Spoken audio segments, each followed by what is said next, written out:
Starting in 5, 4, 3, 2, 1.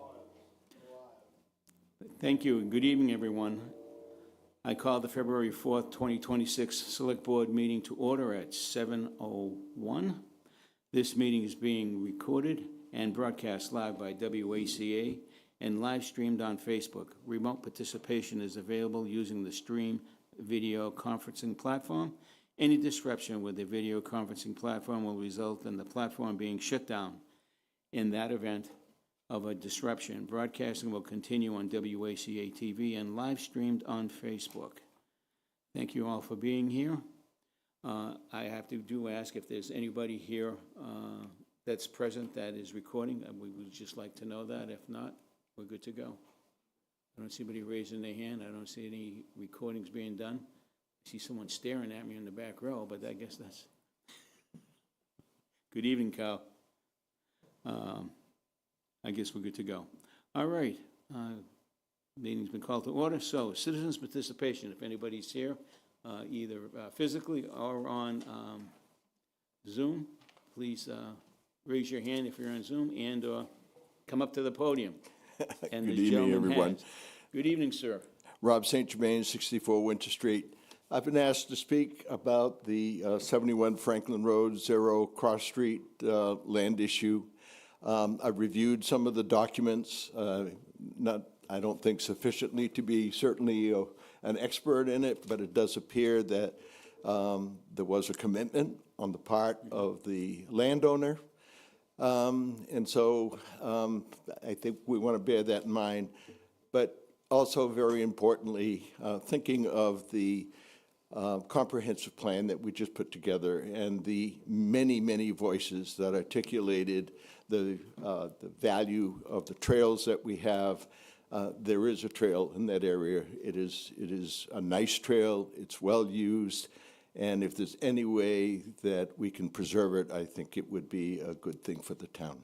So, Thank you, Rob. Ladies, if you have any comments or questions with respect to what Rob just said, or we're going to be discussing it later on. We're discussing it later in our agenda, so. Yeah, so we'll go to that. But thank you, Rob, I appreciate that. So those that are here for that specific topic, we will be discussing it later on in our agenda. So if you don't mind having a little bit of patience, we'll be getting on that very shortly. I see a hand raised. Joan Confrati, if you unmute yourself. And Yes, Joan Confrati on the Historical Commission, speaking as an individual. Joe, I was wondering if you've gotten an answer from legal on the question that I asked at the last meeting about my concerns with his answers on the application. I have not personally. I don't know if Michael has. No, we have not. And will you be getting one? I would hope so. I did ask. Okay, I've been asking since November, so I think that it shouldn't take this long. I really would appreciate. I think the people deserve to know. I mean, we've now. This is a huge project, and I think that's a big issue, personally. The second question I have is, and I want to thank Michael for sending me some of the information about wastewater, but is the town going to do a complete comprehensive water sewer study, starting with current availability and subtracting all proposed projects, including the 40Bs, to see how much water is left at the end if all are built?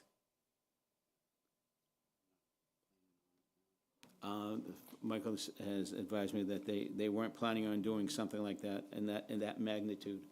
I mean, I don't think it's that big a magnitude. You take all the projects, every project, at least the 40Bs, tells you how much water they're going to use. We know what we're starting with. We should have it should not be that, in my mind, it should not be that big a deal to say, okay, we have 190,000 gallons per day availability, and this project takes 50,000 gallons, and this project takes 20,000 gallons, and this project takes 30 gallons. Is that not something that can be done? If it's something of that simple in nature, then I don't see why we can't do something like that. Okay. All right. Well, thank you. I appreciate it. You're welcome. Thank you. Okay. All right. All right. Any other citizens' participation at this point in time? No? Okay, let's move on then. Scheduled appearance, Verizon license renewal and ascertainment hearing. Okay, now I have something that I need to read. We haven't got 5 minutes yet? Oh, that's right. I'm trying to push it along.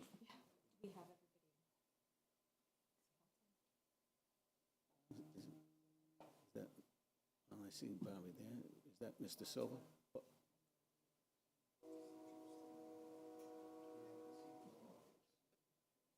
So we're still waiting for one or two? All right, we have a few moments then. What I will do is I'll take something out of order. Consent? I move that we approve the consent agenda as presented. Is there a second? I'll second that. All those in favor? Aye. That's 5-0. Thank you.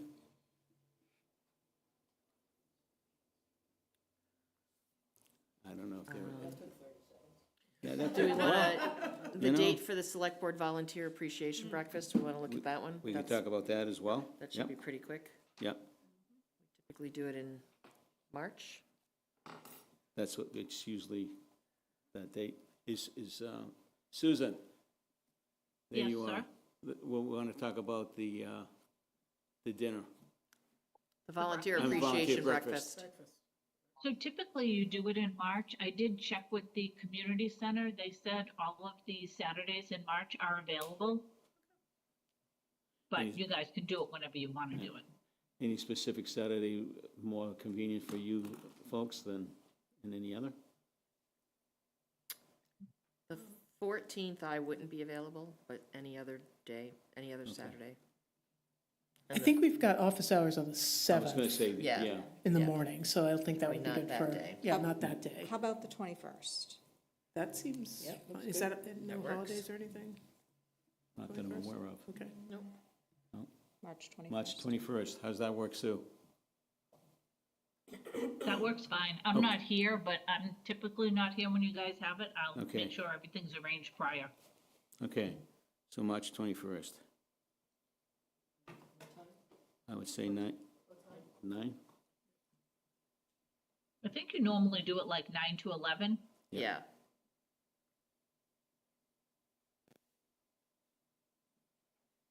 Okay.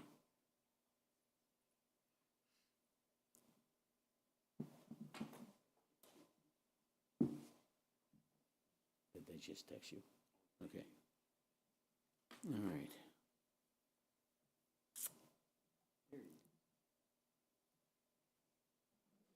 All right, we got a few more minutes left. Well, we just talked about it. Yeah, you read my mind. Yep. Just recently, earlier this evening, right before this meeting, we had Town Council Lisa Mead present a open meeting law training and update and ethics training.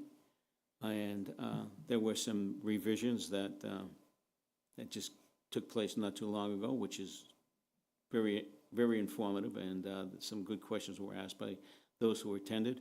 And I'll go around the board to see if anybody had anything else they want to add. Yep, go ahead, Yolanda. I would like us to look at this for another meeting. So one of the other things that Lisa talked about was public records requests. Yep. And I've had a couple people talk to me how they are getting charged for public records requests, but they know other people are not, and how, or it's being differently done for different people. So if we could at one of our meetings do a discussion of public records requests, what it looks like, what we're charging, what kinds of things might be charged for, because, you know, Lisa said certain things you can't charge for, or things like that. So Right. if we could add that to an agenda, I would greatly appreciate it. Thank you. You must have saw my notes, because I did speak to somebody who had required or requested some records checks and some other permit issues. And I guess everything's being done online now, is that correct? Yeah, a lot, so the records requests have been online for a long time. Yeah. Wow. But yes, so moving to the Open Gov system, we're moving all of our permits over there too. Okay, one of the concerns that we had, that this individual had, was that they had to use a credit card, and now that credit card is monthly being billed to this individual, even though he's not requesting it. It's coming out of Las Vegas. Oh, okay. I would So- say that somehow his credit card got Yeah, that's what Yeah. I'm thinking. taken, stolen, Yeah, so. okay. Yeah. All right, Stop the so credit I'll card. just, I'll talk to you about that. Okay, At yeah. a later date, but yeah, that just came to me this afternoon, so. So he's getting charged every month? Yeah, he's getting charged every month. Wow.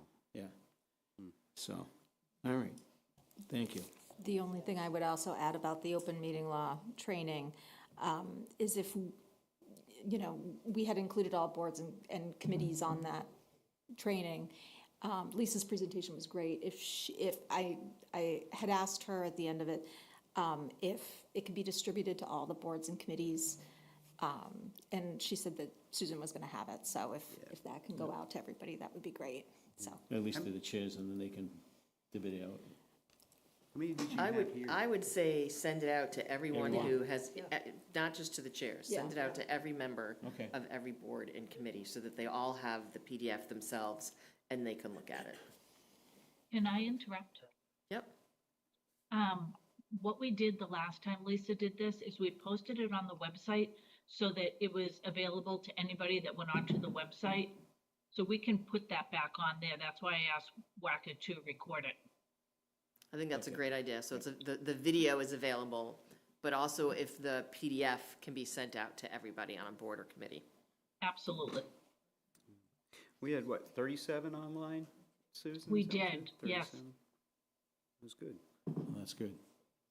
We couldn't see how many were on it because the presentation was being shown up there, so. Oh, okay, we got 5 more minutes.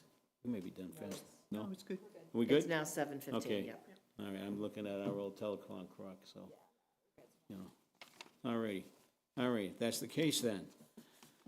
I do have to read this. This is a public hearing on Verizon's cable license renewal, and it is up for the purpose of allowing the public an opportunity to comment on town and public cable needs. Verizon's current license is due to expire on July 11th, 2028. The federal and state law requires holding public proceedings and ascertain local cable needs as part of the renewal process. Notice was posted in the local newspaper on January 21st and January 28th, 2026. Copies of legal advertisements are entered into the record as ascertainment exhibits 1 and 2. We will provide interested members of the public and other interested persons the opportunity to provide input about the cable-related needs are important to Ashland and about how Horizon has performed under the existing license.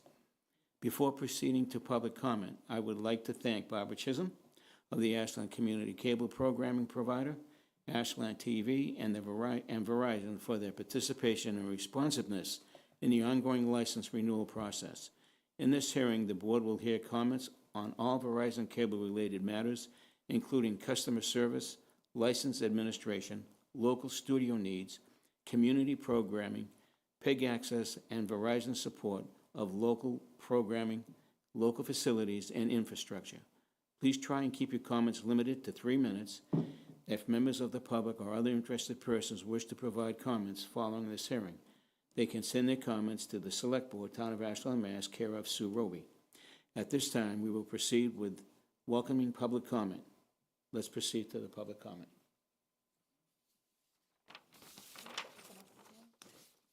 We do have to open up the hearing. Motion to open the hearing on WACA's cable renewal. I'll Is there a that. second? Okay, all those in favor, voice vote? Aye. Aye, thank you. That's unanimous. Okay, so the hearing is open. Just one question before we go. So we have a lot of not a lot, but we have information in our Your packet. packet, you know, a lot of letters of support. So, yeah, I think we definitely want to limit to the 3 minutes. At least 3 minutes, Yeah. 3 minutes or 2 max, you know, depending Yep. upon the number of people that want to speak. Well, I noticed Attorney August is here, and Okay. Let him he start. might have some guidance on the best way to proceed. Okay. Attorney August, good evening. Good evening. Good to see you all. This is, the purpose of this hearing under the Cable Act is to allow the public and interested persons an opportunity to be heard about community, public, and municipal cable needs. So It's really just all about, it's almost like primarily a listening session because the public has to have an opportunity to be heard. However, that can also include comments from select board members as issuing authority. So it's a very simple, not very technical or complicated type of hearing. It does not require any decisions at this point. It's really the kind of hearing which the Cable Act prescribes to get the ball rolling by inviting the public to be heard first. And that's really about it. During the negotiations, which come later, most of the time and energy of negotiations has to do with continuing the Verizon, in a Verizon renewal, Verizon support for the local facilities, such as the local channels, the studio, their equipment budget, their operating budget. So testimony pertaining to that can become relevant down the road. But as contemplated by the statute, any cable-related matter is fair subject matter. So that's basically my overview of this first hearing. We're required to have a hearing down the road after the negotiations of a proposed license to give the public an opportunity to comment on a proposed document. But we're not at that stage. And the Cable Act gets us started early, almost two and a half years prior to expiration. So that's a federally prescribed timetable. So that's what, even though the expiration date is somewhat distant, the law does contemplate this early startup because in some communities it can be complicated where they're first creating a studio or locating a studio place. Here we have an ongoing operation that's been very vibrant. The access, your community studio, so it's not as complicated. Hopefully, it will continue or increase current levels of support. So that's really the overview that I have. Thank you, sir. Appreciate that. Thank you very much. Okay, we've opened up for public comment. If there's anybody here this evening that would like to speak on behalf of WACA-TV and Verizon's negotiated contract, which is up 2028, please feel free to come to the podium. And anybody that's listening via the platform, just raise your hand, and we'd be happy to call on you. Just unmute yourself and identify yourself, and you'll have the floor. Don't anybody jump up at once. I can get it started. If you'd like to. Me too. So I know the superintendent had sent a letter, and I think he was going to, his intent was to try to be here tonight, but he didn't know if he was going to be able to. But I certainly have drafted something in support Barbara and Bill's request, but so I can just read it into the record. So as town manager for the town of Ashland, I'm writing to express my strong support for WACA-TV. It's an invaluable resource for Ashland's residents and an important partner in our efforts to promote local government transparency and civic engagement. WACA-TV serves as the primary media outlet for public meetings and community programming that help keep residents informed and connected. Its coverage of government meetings, town events, and other civic programming provides reliable local access to information that people need to understand and participate in the decisions that shape our community. WACA-TV's consistent local presence helps ensure that residents can follow key discussions about town services, municipal priorities, and budget matters, even when they cannot attend meetings in person. This public service strengthens accountability, reinforces trust in the community, and supports an informed community as well. Thank you for your continued support of this important local resource. Sincerely, Michael Herbert, Town Manager. Thank you, Michael. Anybody on the board? Sure. Yolanda? I'm surprised I'm not seeing any hands or someone I know. jump up. Maybe they didn't hear, I don't know. I think Rob Silver is here to speak. Joe, Yeah, he hasn't raised his hand yet. Can't unmute himself. Oh. There we go. All right. I did it. There you go. I'll I'm wait not until tech, Rob- I'm not too tech savvy like you youngsters. Can you hear me? We can hear you fine. All right, let me see, I might even let you see me if you want. There you go. Sporting my WACA-TV shirt. I'll try and be brief. Just want to speak a little bit about why we should continue to support WACA and the impact that we make on the community. My name's Robert Silver. I'm a volunteer announcer and field reporter with WACA-TV, primarily covering fall and winter high school sports. I volunteer because it's not always about the money. It's about doing the right thing and helping the community. My affiliation with WACA started back in 2015. My children grew up in Ashland with their mom and stepdad. At the time, my son Jake was a freshman at Ashland High School. He wanted to become a broadcaster, and WACA gave him the opportunity to get his feet wet. Announcers were needed for winter and spring sports. The executive director, Barbara Chisholm, brought Jake on board. Eventually, Jake would ask me to join him for a basketball broadcast. I've been volunteering ever since, about 11 years now. I want to speak about, again, why WACA makes such a big impact on Ashland community and beyond. I'll start with a personal note. My son Jake, the announcer, was diagnosed with cancer towards the end of his sophomore year of high school. During his junior and senior years, while undergoing treatments and surgeries, he continued to work for WACA. I truly believe this is a major part of his motivation to pursue his passion, graduate from high school, and in the fall of 2018, enroll in the communications program at Springfield College. Fortunately, after a few weeks, his health took a turn for the worse, and he'd ultimately lose his battle with cancer in February of 2019, 7 years ago this month. I mention it because I know how important it was for Jake to accomplish these goals of graduating high school and getting into college. And I believe because of the opportunity provided by WACA and Barbara Chisholm, he was able to pursue his dream. That's WACA making an impact. And to honor my son's legacy, I continue to volunteer and do the announcing. Last season, the girls' basketball team hired a new coach, Patrick Leslie. Coach Leslie relocated from Minnesota. Pat was thrilled when he learned that WACA offered live stream broadcasts. Over the years, he had forged many relationships with former players and colleagues who were excited to tune in to watch his new team.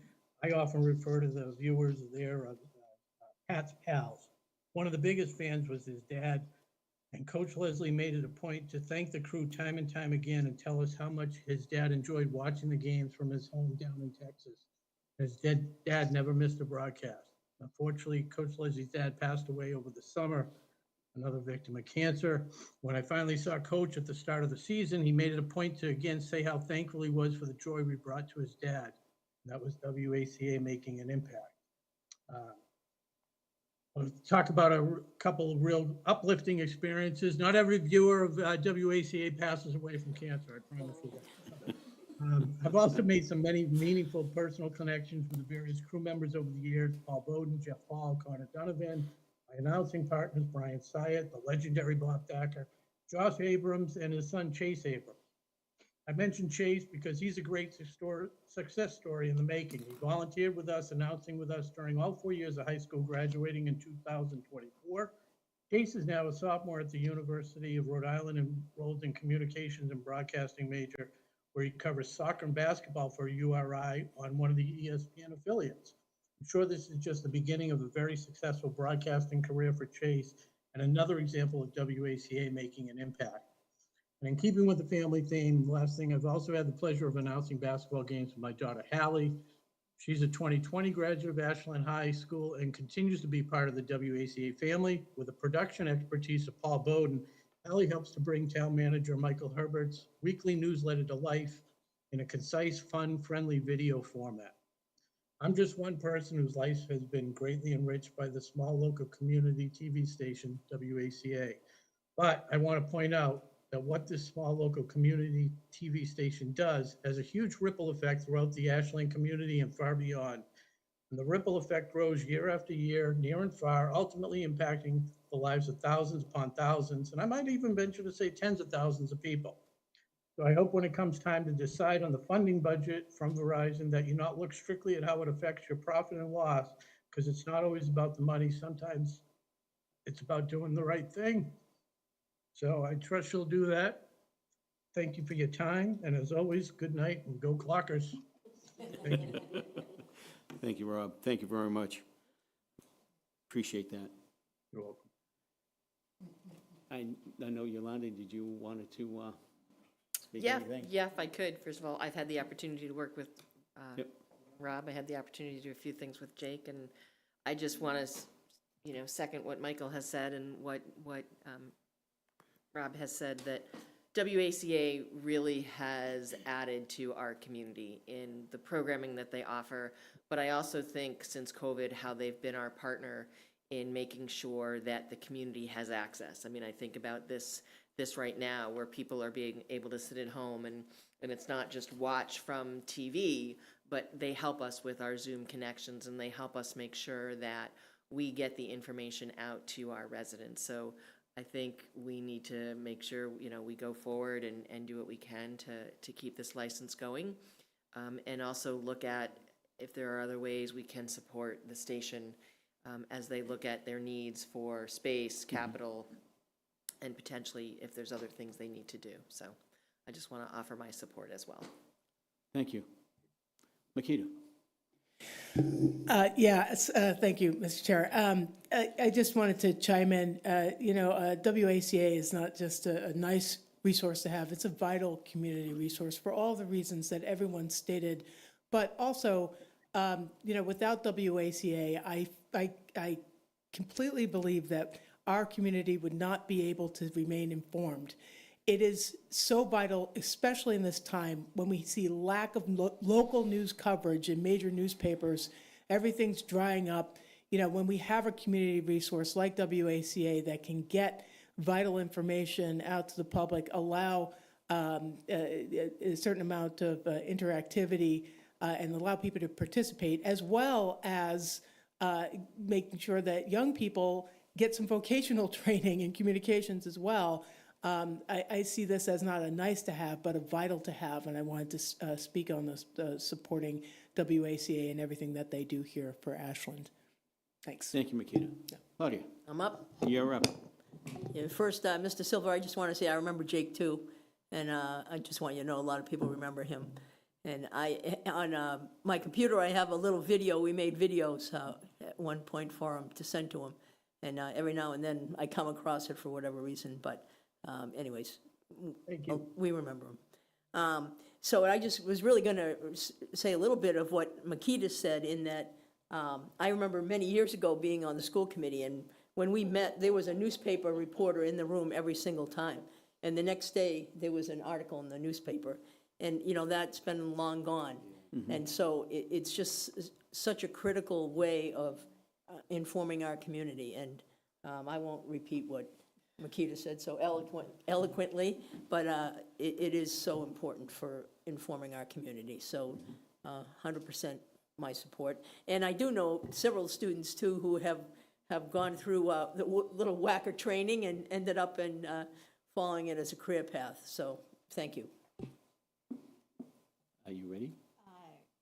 Sure, I know that pretty much my colleagues have covered a lot of this, but I did want to just say that, we've been post-COVID for a little while, but it hasn't been that long since COVID. And just to add that WACA was literally our lifeline during COVID.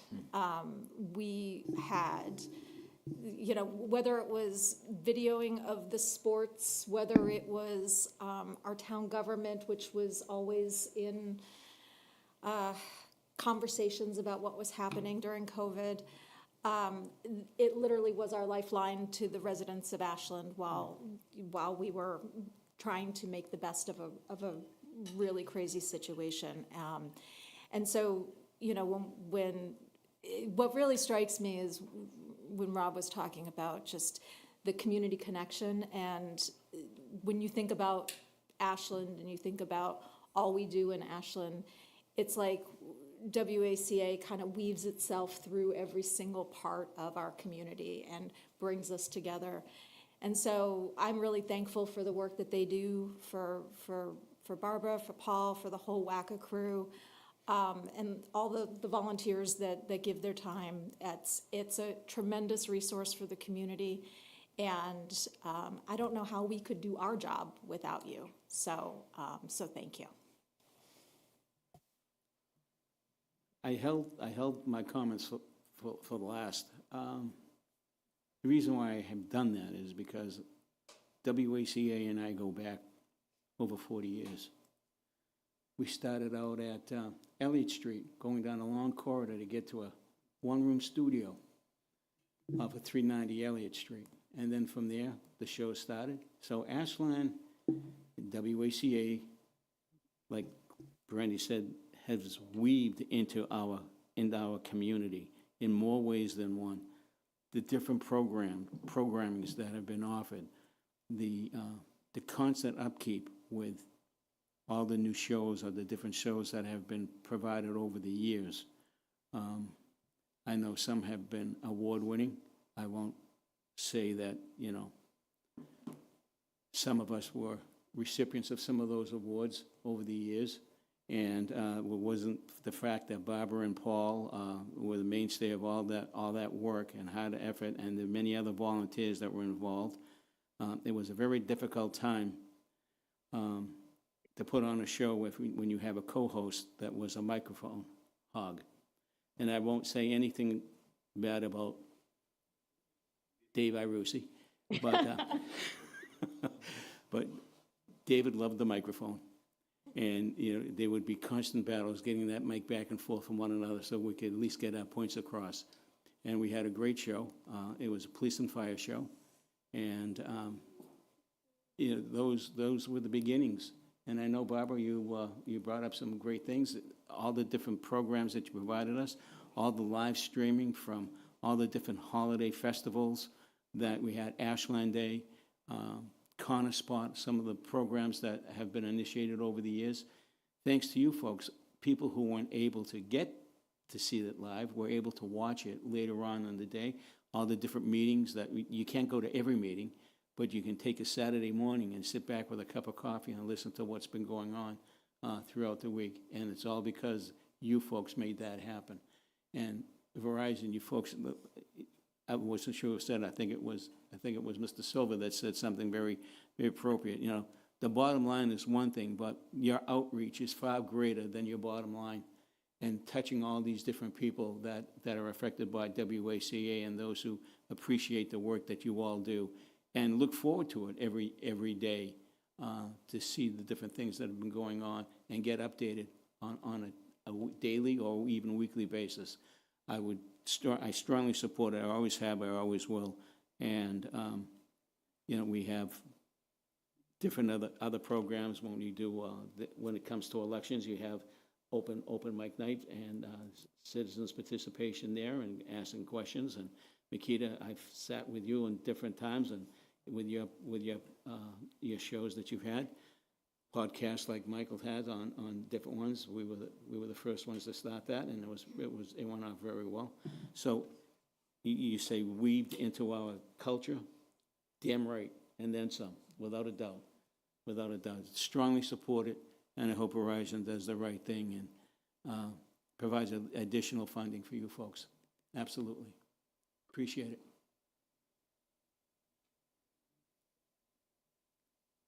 You're awful quiet up there, Barbara. Wow. I just want to thank the Select Board and Michael and Jim Adams and Deputy Chief Morahan, Rob Silva, and Joe White for their letters and words of support. We are proud to serve the town of Ashland as your community media center, and we look forward to many, many more years of our partnership with town government, the schools, and to the residents of Ashland. I can't thank you enough. Thank you so much. Thank you for all the work that you and your staff has done over the years. You've done a yeoman's job. Thank you, Joe. It's always appreciated, always appreciated, for sure. Okay, is there anybody else that would like to speak on WACA's behalf? No? We're good?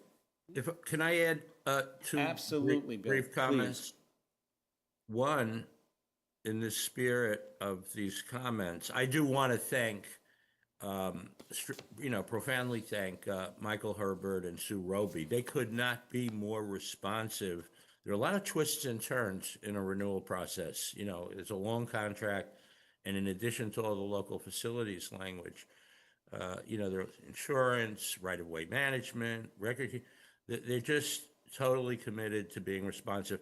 And Barbara Chisholm has done the same. We have to provide budgets and itemized data to Verizon when we negotiate for the funds. And at every turn, she always comes through with her team, Paul and others, very high quality, careful, credible, operating capital budgets, narrative support. So the town is really, a big player in this. And I also want to mention, we did the renewal with Verizon not that long ago. They only do 5-year licenses, unlike Comcast. It's not an Ashland thing. They don't go over. So we did a renewal with them. They came to the table recognizing that the access studio is very important. They really did. And they recognized that, and they from the get-go, they were willing to just try to find, a reasonable and strong way to support it that Verizon would allow. I hope the corporation continues in that spirit this time around. They have another renewal. They have been similar. There's a lot of changes going on in the industry, but the local folks that they send out into the trenches are committed to being good negotiation partners. So I want to just mention that in fairness to them too. One other thing for the benefit of the public, even though the hearing closes, the Cable Act says that apart from the hearing, we can have a needs ascertainment record open on an ongoing basis outside of the hearing. It's a very interesting statute, the Cable Act. It really provides for different mechanisms for public input like that. So if you can't make it to tonight's hearing, the law does contemplate that the issuing authority, through its town administrator, keep the record open for other data that we can receive as long as we make it public and share it with the licensee. So there are further opportunities. And that's about it. Thank you, Bill. Thanks, Appreciate Bill. that. Thank you very much. I guess it come down to discussion amongst us right now. Yeah, We can Bill, have the Bill, we closing. go ahead and close this part of the hearing, right? The ascertainment. Yes. Right? Okay. Yeah. Okay. Motion to close the hearing. There a second? Second. Okay, all those in favor? Aye. That's 5-0. So this meeting, the hearing has been closed. Any further discussion on this? No. So we're just going to take a vote of support. I would assume at this stage, I don't think we even need to do that we don't based need on to the do that. We already information. made our Yeah, points. I think we Okay. need to look at, further Okay. down the road as we get more information on Yep. on the license and funding yeah, and the stuff is licenses. where we'll look at it. I don't think we need to The do second anything time, other. yeah. Yeah. Okay. All right, very good. All right, thank you. Thank you, everybody who spoke on behalf of WACA. Appreciate it. Everybody, good luck, and I know Mr. Silva, go Pats. Thank you. Thank you all. you. Great Thank to you very hear from much, you. everyone. Those were great comments. Thank you. Thanks. And we're right on time. 7:35. It's 7:45? That clock is slow. Yeah, That's my time. we gotta fix the It's clock. slow. Okay, so there we are, running behind a little bit. Sorry about that. Next on our agenda is Beth Reynolds and Catherine Bird with a presentation on the reconfiguration of space at the community center and the temporary relocation of the food pantry, which I Yeah. think a lot of people are going to enjoy. Maybe. Maybe. Well, Who knows? I think it will. I've been thinking about how to introduce this for, well, ever since we really started talking about it, because there's so much to say about, what Catherine and Beth and Araya and Candy and Kelly and everybody, just the whole team, what they've done. So what Beth and Catherine and our community center team are going to present tonight is really just a lot of information on changes that are happening, changes that have happened, both in personnel and then changes that are coming up to the building itself. I'll start with the building. That building's now 20 years old. We think of it as a new building. I think construction oversight, some days were better than others, I think, as it was being constructed, and so we've had to deal with some issues, but also things are starting to fail. So there's some things that need to be addressed there, but then also I can't say enough about the team. This is a whole new human services team. Now, the rest of our community center is familiar faces, but this is going to be your chance to see a bunch of new faces for human services. Completely new. Like last summer, basically all of our human services team departed for other positions. So Araya, came in and basically had to rebuild a team with Catherine, and has just done a remarkable job. The creativity that has gone into this,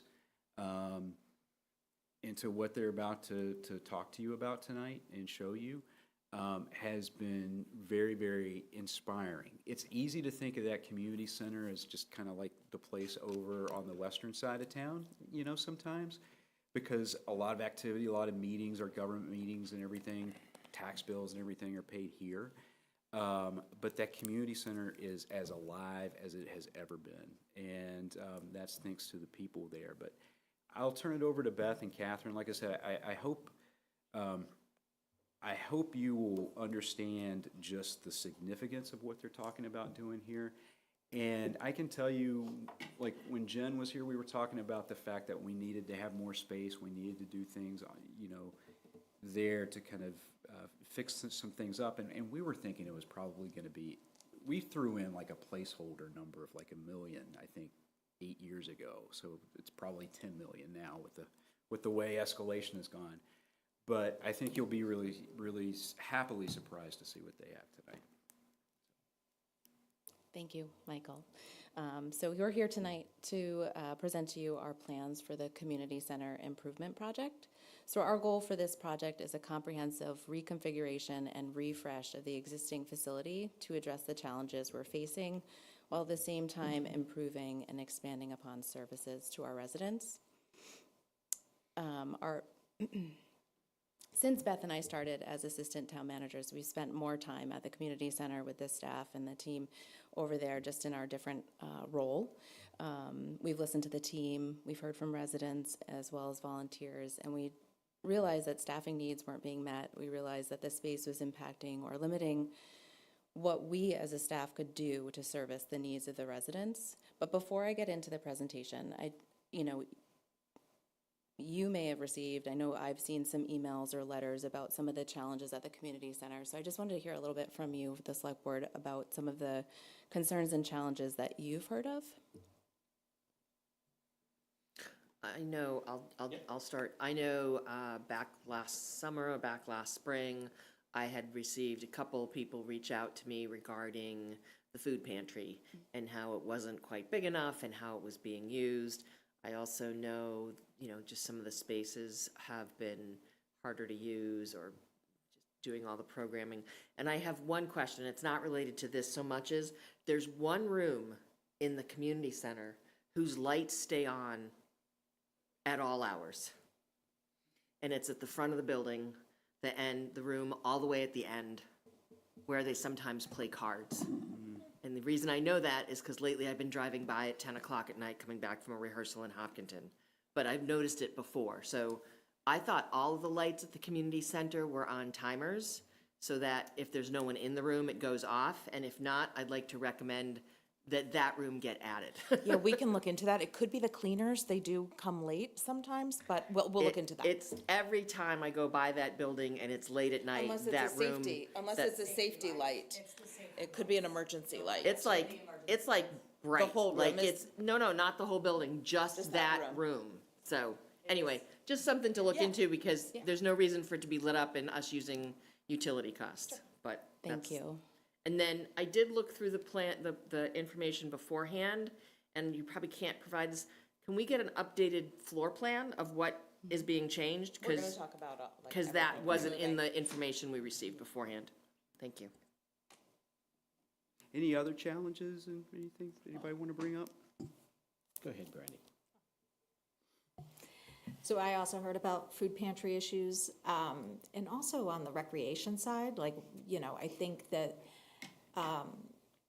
and it's been a while since I've had a school-age kid in that kind of age range, but I have heard parents love the programming and that's offered through ARC, but sometimes it's hard to get into things, and I think they want more services rather than less. So it's a great, ARC is a great program, and so it's always good if we can give more on that side of the house as well. So, and then also, just kind of on a technical side, I know we've had issues at the community center over the last year or two with some flooding and things like that.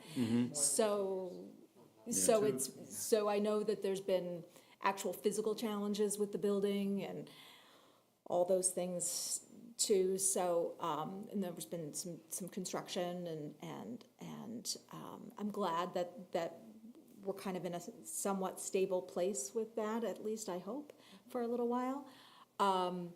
But I know that has also been a challenge for folks that are using the community center and that work in the community center every day. Andy just wanted to use her interior design skills.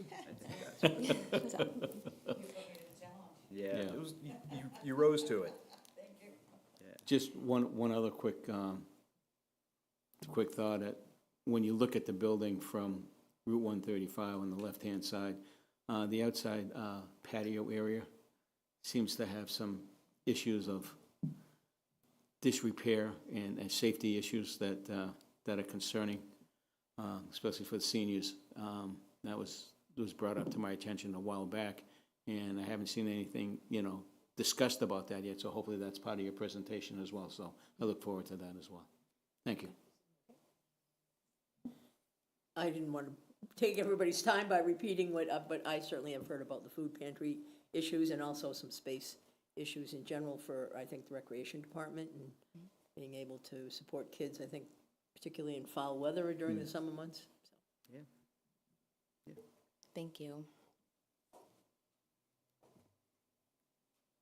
Okay, so now we're going to talk about some of the challenges, some maybe what you've already discussed and what you've heard. So there's insufficient office and meeting spaces. So the current layout certainly hinders staff and limits program capacity, and this plan creates dedicated workspaces and flexible meeting areas. So right now, as I mentioned before, there's no dedicated meeting space for staff to meet or meet with residents confidentially on a regular basis. So meetings typically have to be shuffled around due to activities or whatnot, and we don't have enough space for the staff that we currently have.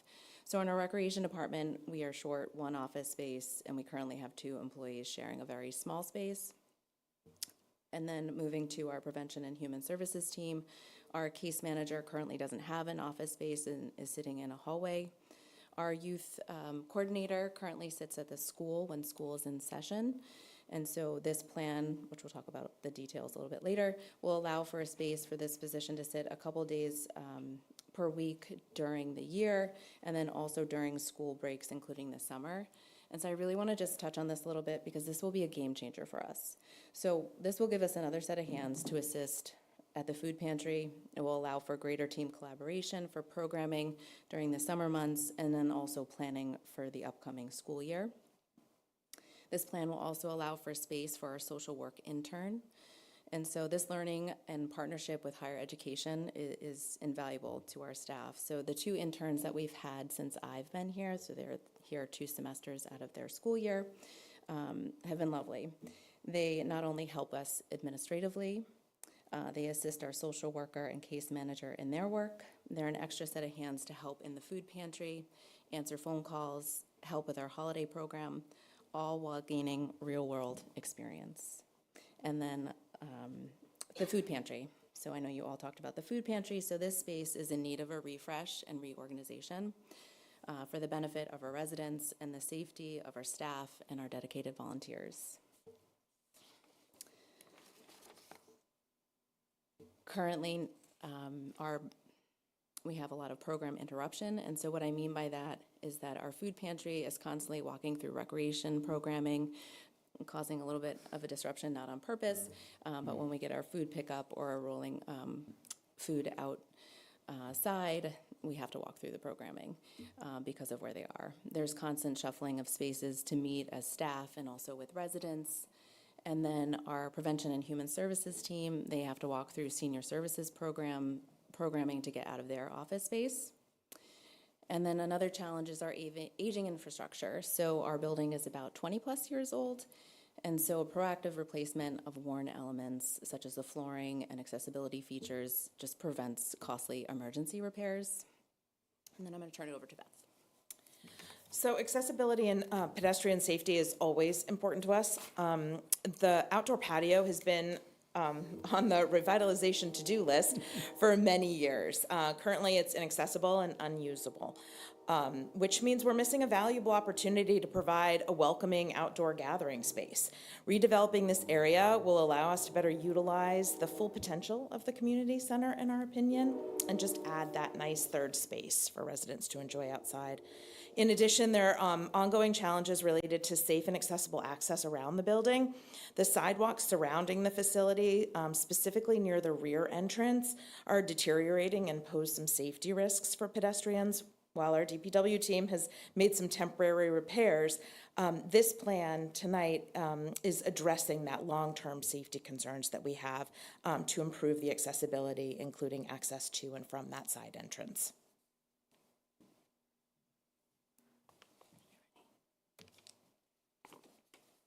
All right, so we're going to give you an overview of the project. We absolutely can provide you with what it's going to look like, but we're going to talk a little bit about it. I'm going to take on 3 of these, and Beth will take on the remaining 3.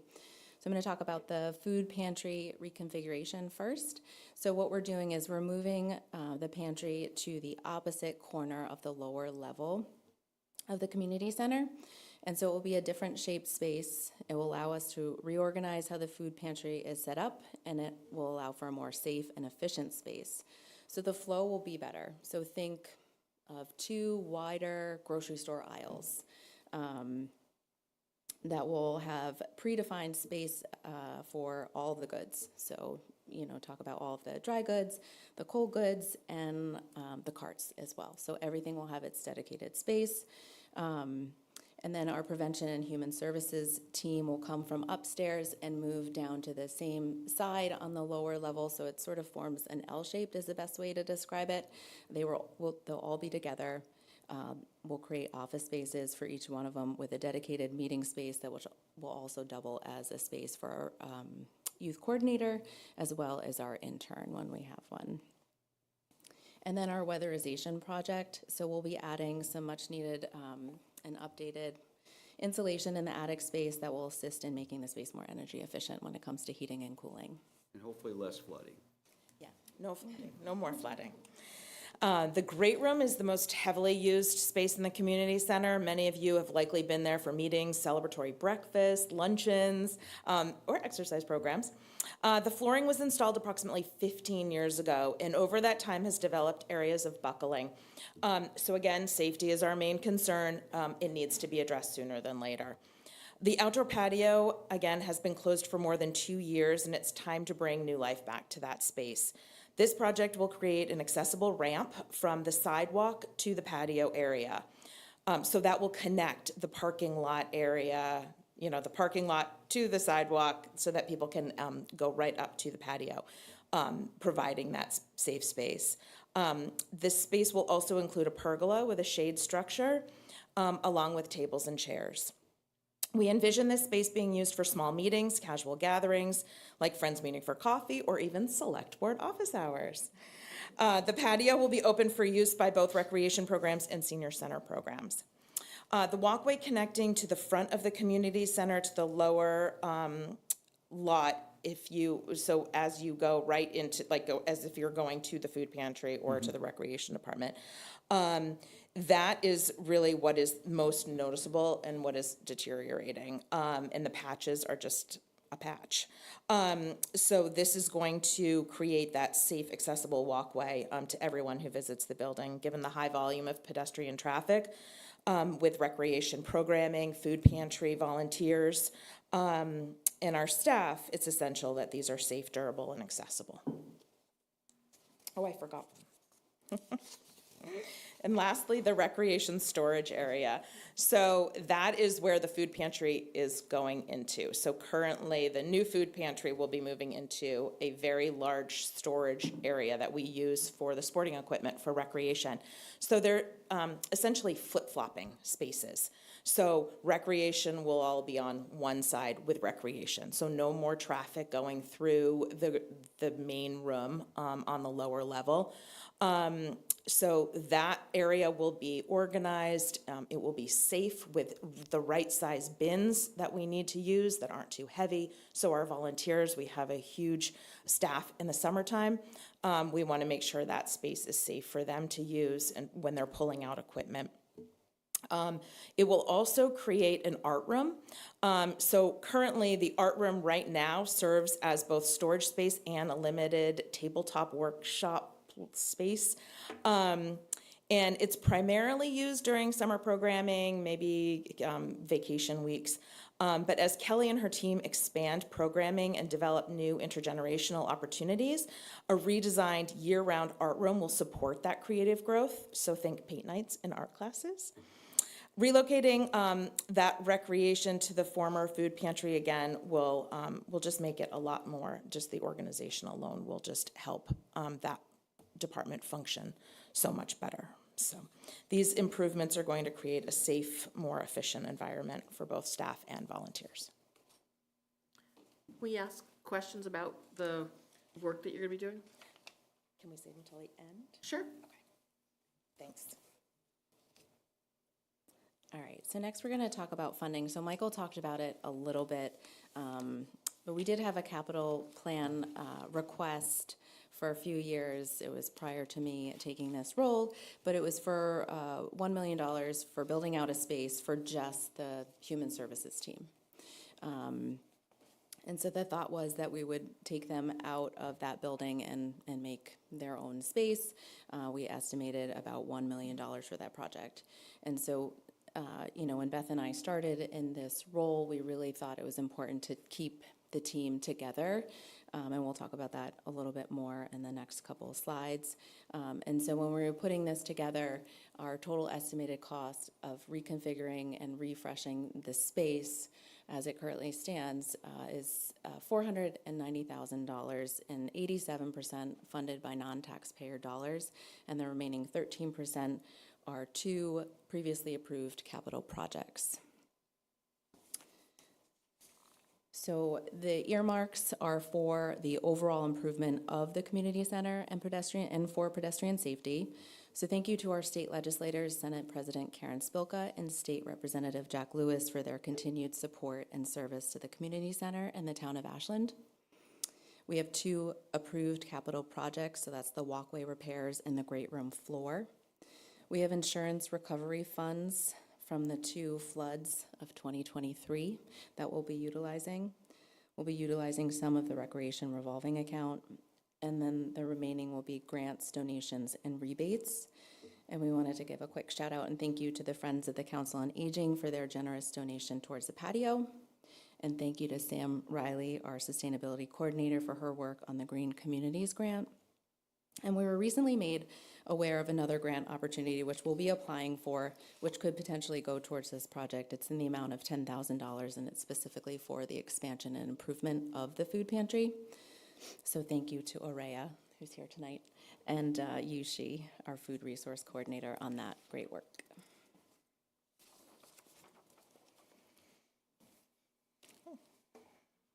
The timeline. So the food pantry moves tomorrow. They are all packed up and ready to go. So that's fantastic. They are going to be moving to the police substation at 37 Pond Street in the Market Basket Plaza. Thank you to our Ashland police officers for sharing this space to us. It is the best space that we could have asked for this situation. So we are very grateful for that. Sorting and organizing of the recreation storage and art room is going to begin next week and lead into March. Bids are due for the construction piece of the Human Services Office and Storage project on February 19th. So we have gotten a lot of interest in that, so we're hoping to get a great company to work with. Construction will begin early March and go through May. They will start with the Recreation and Senior Center storage, move on to the art room, and then build out the Human Services Office and food pantry. The sidewalk work will also probably happen during this time, depending on this crazy weather. And then we hope to have the food pantry back into its new space in May with the project completion date of June 1st.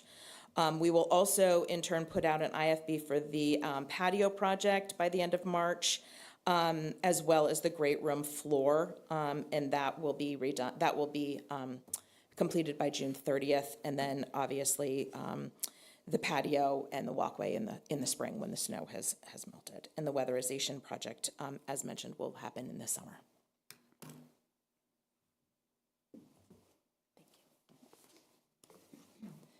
So keeping the team together, we cannot drive this home enough. We think of this building as one team, even though it includes 3 separate departments. This team works together seamlessly, and keeping them all in one building will continue the collaboration.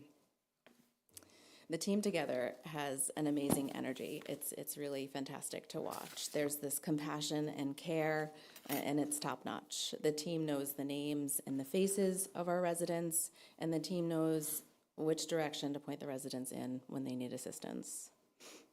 Our volunteers, this is a major hub at the center for volunteers. A lot of our volunteers work not only for the senior service, or volunteer for the senior services department, but they also volunteer for our food pantry. That's okay. We feel these improvements are going to allow us to expand our capacity to serve even more residents. We consistently hear that the community wants more programming, more opportunities for both children and seniors, and these changes directly respond to those requests. They will enhance the diverse programming we already offer and improve the quality of care, services, and support we provide. On any given week, more than 60 volunteers are active in this building, at least. 60. These updates will ensure the facility is accessible to all residents and provide a safe, functional working environment for both staff and volunteers. We feel the community impact is great. We're incredibly proud of the work our team does every day. Our community is fortunate to have a facility that brings together so many programs, events, and essential services under one roof, supporting residents at every stage of life. Our staff works collaboratively in this shared space, and it's essential that the building continues to function safely and efficiently. This plan builds on what we already have, a safe, welcoming community center, while strengthening connections and reinforcing our commitment to delivering high-quality municipal services.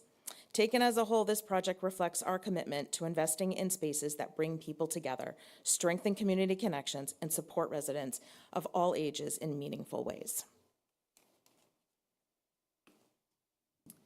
So some of the cost savings, sustainability, and the long-term cost savings through preventative maintenance. So we're doing the weatherization project that will improve the efficiency of the heating and cooling. We'll use a more efficient and sustainable way to heat and cool the new spaces. We'll also be replacing any lighting that is not LED lighting, including the new spaces will have LED lighting, which will also have a long-term cost savings to us.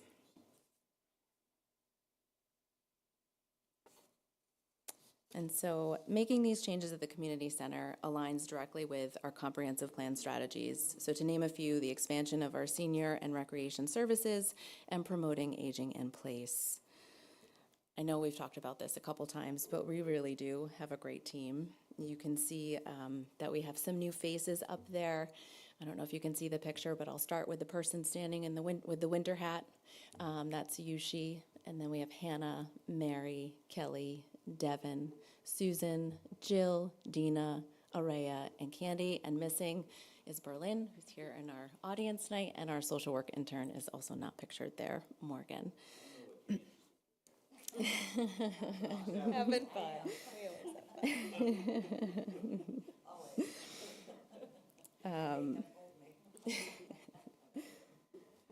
We have some of our community center staff represented here in the audience tonight, all of which have some fairly new staff and have worked tirelessly to build a cohesive team, and they've done just that.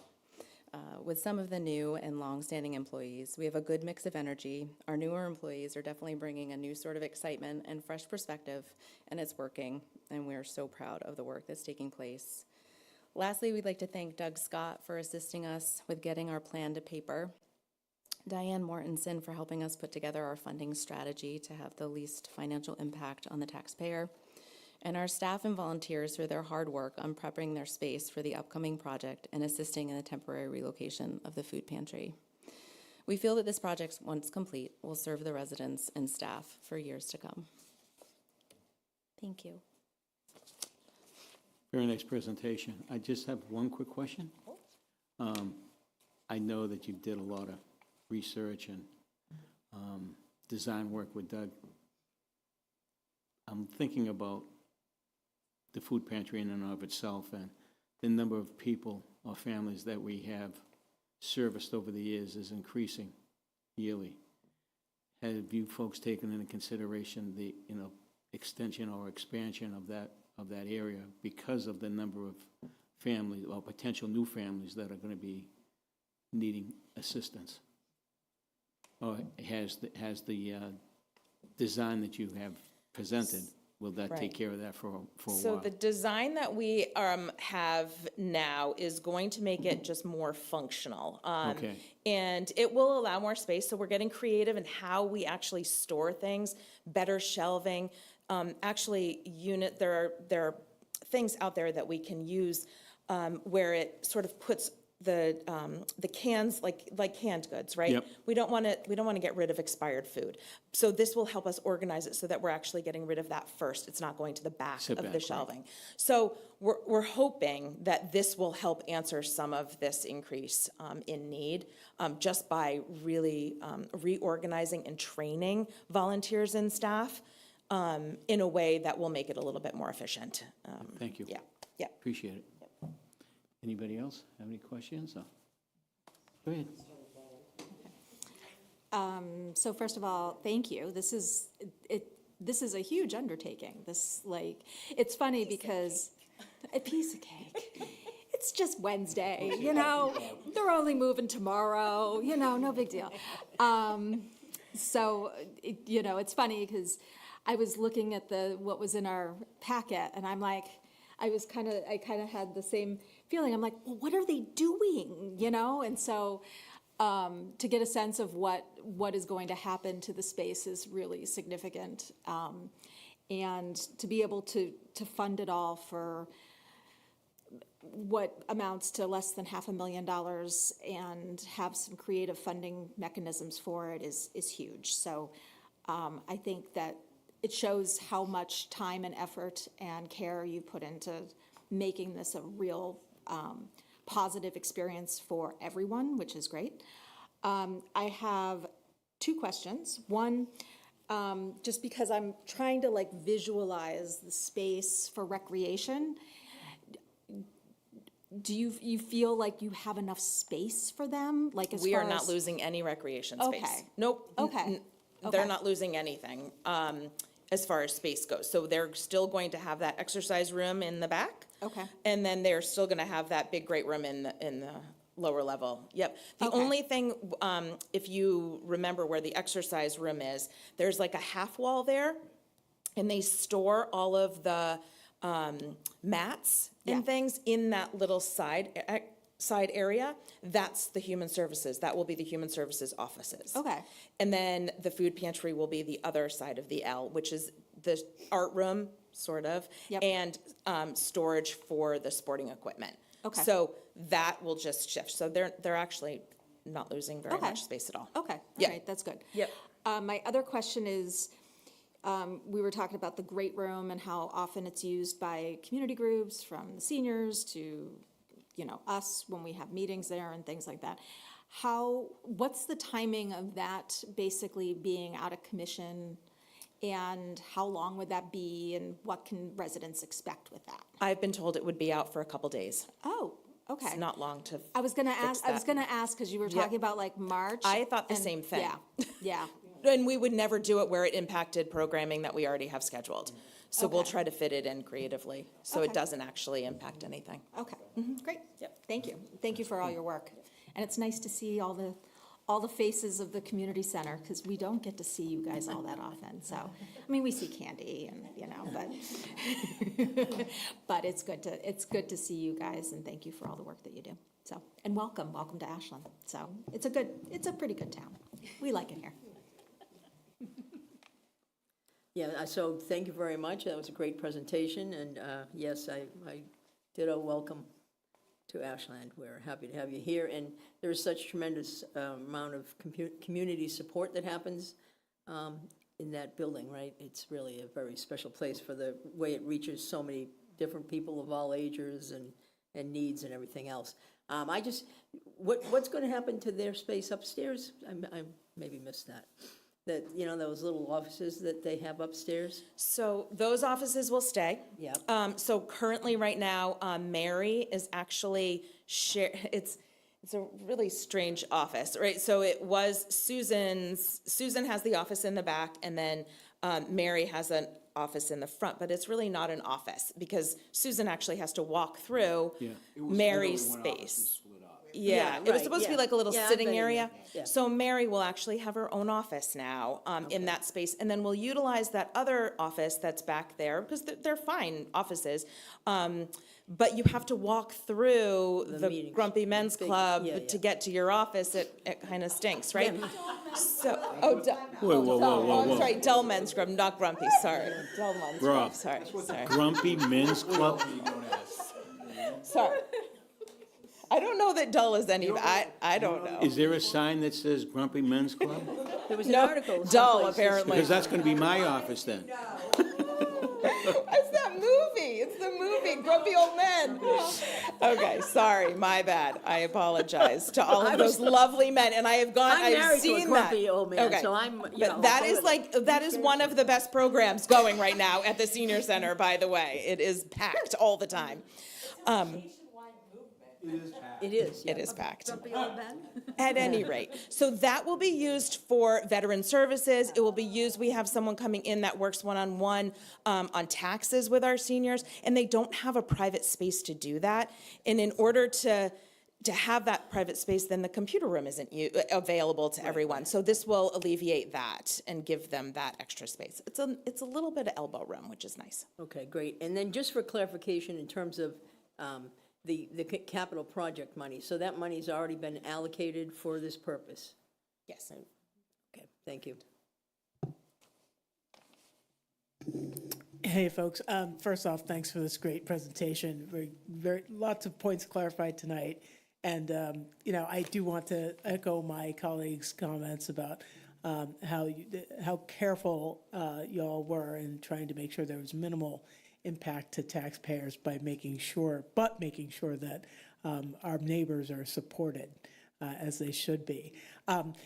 You answered one of my questions with Claudia's answer, because I was wondering about getting some, making sure that there is some space where confidential conversations could happen, as we all know, for human services, any of the things that you mentioned, plus, food pantry. People don't feel comfortable, really, even initially, like asking for help or asking for specific help. So that you've answered that question.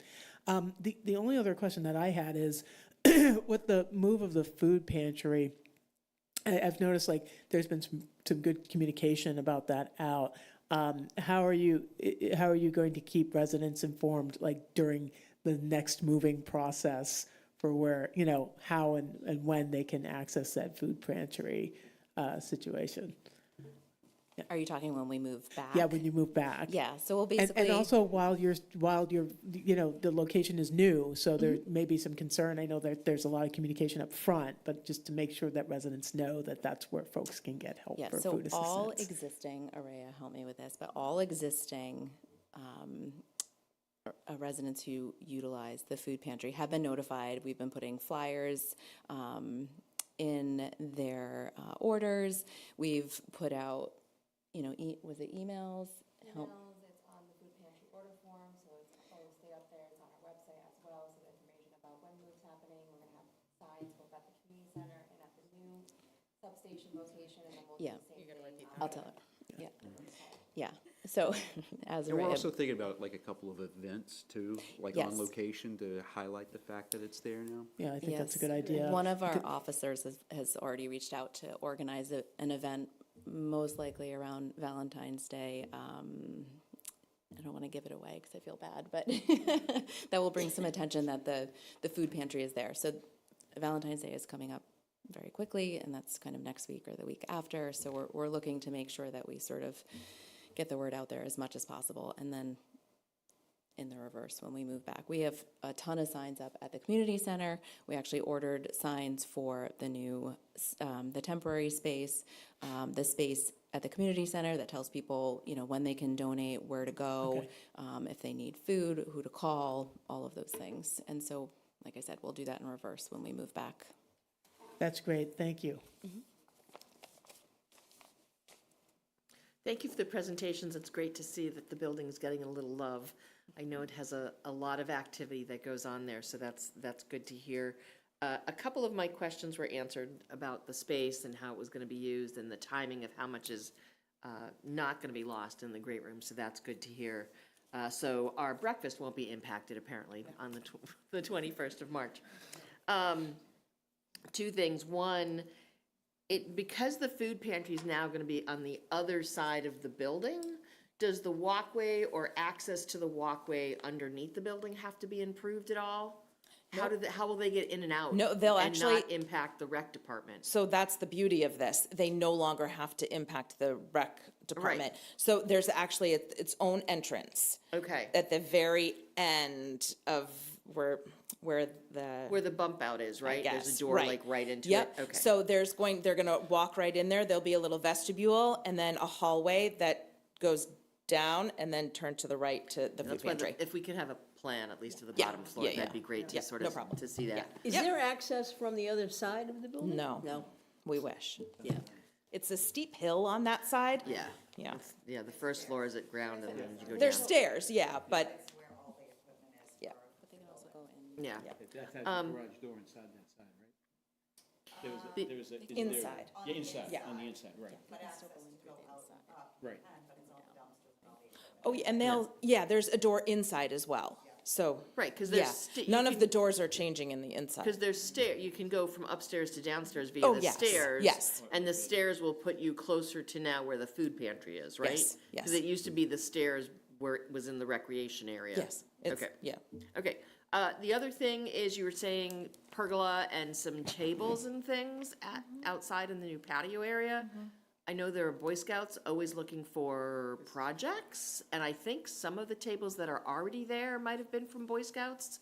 So maybe reach out to the troop Eagle Scout who wants to create some tables for the area, maybe, I don't know, even the pergola, I don't know where you're at with the planning of that. But I would reach out to the Boy Scouts and see if there's someone who Yeah. wants to do a Great idea. project. Yeah, 4 new potential scouts looking for projects. Eagle Scout projects. So, Yeah. something to think about. One of the things we didn't have a chance to get into too much, and really have to give credit to the team for this, is, one of the things we talked about during the whole comprehensive plan process is kind of expanding some of those recreational activities, expanding, intergenerational programs and stuff. And so I can say not necessarily with the facility, the improvements to the facility, but I think, the team that we have now is really looking at ways to expand that type of programming and offerings and everything like that. Again, trying to keep it consistent with the comprehensive plan's vision. So, I mean, over the last 10 years, we have increased the staff and the programming at our senior center, right? So we have put money there to expand and to offer more services. And part of that is because we're seeing a larger population of people 60. I mean, if you look at our numbers here in town, our population of 60 and over is larger than our school population. So it's important that we support what goes on there, not for just the recreation, but also for the seniors and to give them more to do. Because they're more, we want to keep them active and we want to keep them in town. I mean, there's great programs regionally for art and things like that, but if we can offer some things in town, that's a positive. I also think it shouldn't go unnoticed too that the amount of volunteers that go into this building and help, that right there is a reason to get up in the morning. It is, Right. It's remarkable the amount of volunteers. I've learned a lot since I've started this, and I am amazed by how many people love going in there and helping out. Nice. Michael knows somebody that does. Yes. And as a matter of fact, tomorrow morning, the Lions have their breakfast, first Thursday of the month. At 9:30, right? Yes. Yep. And I'll be attending my first. Council on Aging. Council on Aging. As meeting, liaison, nice. Great. So Because I you missed can, it the you last can time. go to, if you let them know, you could have gone to breakfast first at 9:30. Oh, I already told them. Oh, okay, you let them know. I never miss the already opportunity told for them. somebody, never. You know, that's a beautiful photograph That's a great of show. that building. But you know what's missing? Solar panels. Seriously. They're on there, aren't they? I don't see any. Is that I one? don't think so. Rob, So, sure. I think we have solar panels on this. I'd like to speak to, I don't know if I'm for this project, because the town forest would meet at the police substation, and now we're homeless. you could go to the Dole Men's Club. But just kidding. Yeah. Go to the I think Grumpy it's Men's Club. fantastic. I think it's a fantastic project. Just a couple additional points. I'm a tangent part of Ashland is United. We're looking for a place to have meetings on occasion. Luckily, Cliff Wilson is going to open up Ocean House Forest. I would say as part of the facility thing, we also look at procedures. When the Town Forest Committee hosted the statewide Town Forest event for the DCR, Candy had to threaten to come in her pajamas and open it up for us. So, right? So it would be really nice, for instance, right now for the Town Forest, you know, we are homeless, we'll find a place, but if that could be open at night, if there was a procedure for certain trusted people, chairs of committees or something like that, to be able to gain access. And then my third comment was going to be exactly right on. I'm the proud owner, in terms of solar and ground source geothermal, I'm the proud owner of a heat pump, geothermal. I have two 400-foot wells in my driveway and solar on my roof. I'm not sure that roof is the best place to put it, but you have a parking lot out there that would offer not only coverage for the cars, but adequate solar space that would probably power the facility. You have a lot of ground and parking lot that you easily could put in the geothermal wells. I think it would be a worthwhile capital project and would also be part of the town's sustainability issue. So thank you. Great idea. Yeah, thanks, Rob. Thank you, Rob. Thank you, ladies. Thanks. Very Yeah, nice. This is great. Berlin and Araya and Candy, you know. Thank you for all the work that you do. Greatly appreciated. Thank you again. All right. Under old and new business, moving along, review and vote on the open meeting law response to complaints filed by Stephen Morgan regarding executive session minutes dated January 3rd, 2024, January 31st, 2024, and February 7th, 2024. Now, I thought we had done something like this already. I don't, why? So here's the thing that I sort of have to laugh at. He calls us the Board of Selectmen. Like, right there, you would think that The AG would go, if you're gonna cite something, at least use the correct name for the Correct term. committee that you're Correct, doing. Right. Yep. So, yeah, Take us through it if you want to. If you want me to. yeah, if you would like. Sure. Sorry. No, Sometimes the little so, things so get me. to Joe's point, there was, I believe, a previous open meeting law complaint brought up about the January 17th meeting around the same subject, but this, this deals with dates other than that, and I believe it was specifically around my contract negotiations. And I think in the minutes that were provided, the way it was worded, looks like there were, documents provided. I couldn't find anything in my records. I didn't know if you guys had anything. I think the only documents that you may have given us was your proposal. Yeah, which is the And one that- on the 17th. On the that we- 17th, right.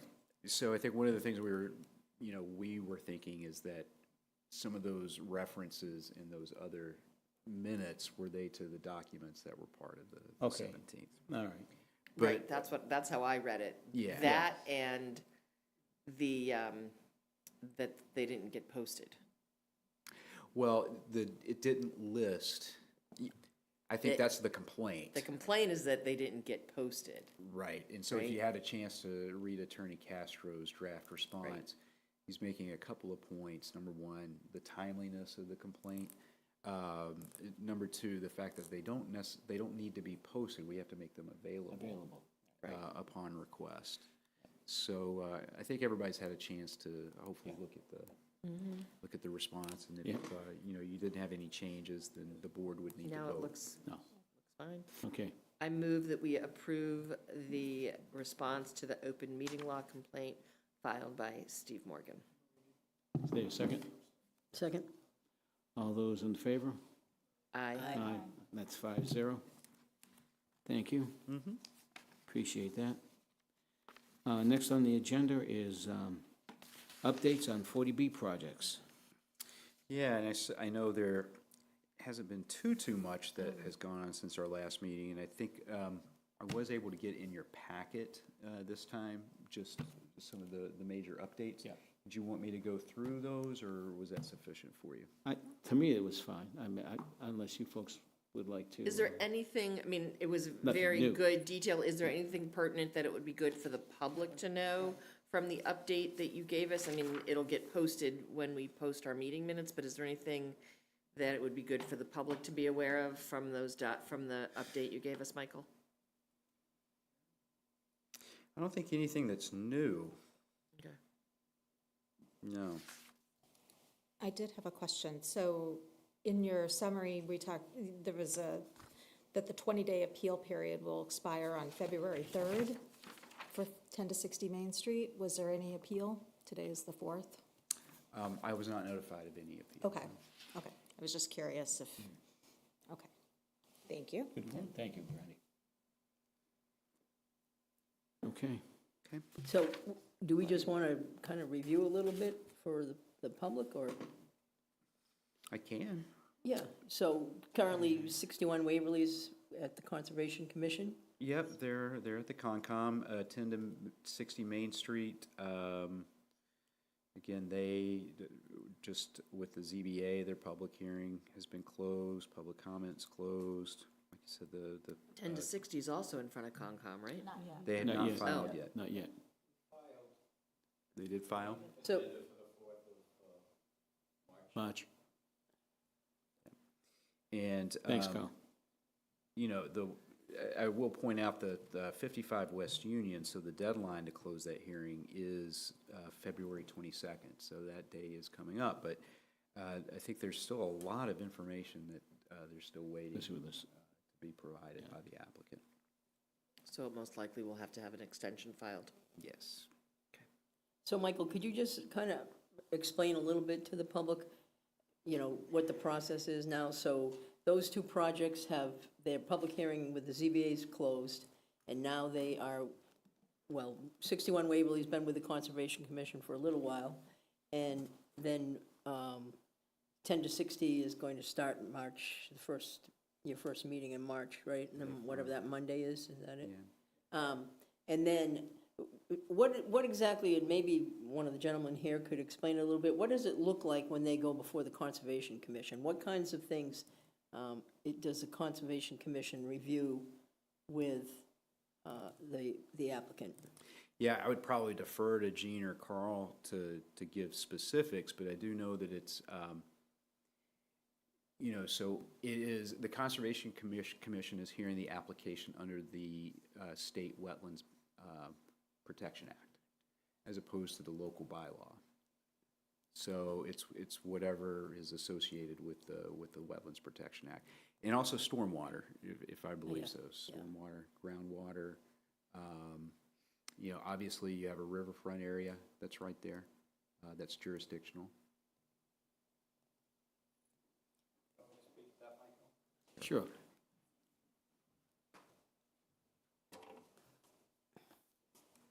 Thank you, Carl Hackinson, Vice Chair of the Conservation Commission.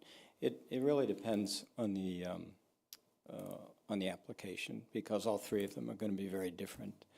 But basically speaking, it's the state law and not the local law. And the state law as it applies to wetlands and applies to stormwater. But they're different because of the different locations. 10 to 60 has a floodplain, 61 Waverly does not. And there are a number of other issues that are specific to that site that are not specific to the other sites. So it really depends on the site. It'll be different for each one. But basically what people should know that are watching is that it's the application of the state law and not the local law. Okay. What are the biggest challenges that are faced by the 61 Waverly project? Well, there are three things that we've been concentrating on, and one is the bedrock issue, and you're aware of the bedrock issues in the past in that part of town. So it's being thoroughly vetted. It's not totally vetted, but it's getting there. The second is something called peak discharge of runoff, which is the rate that stormwater leaves the site.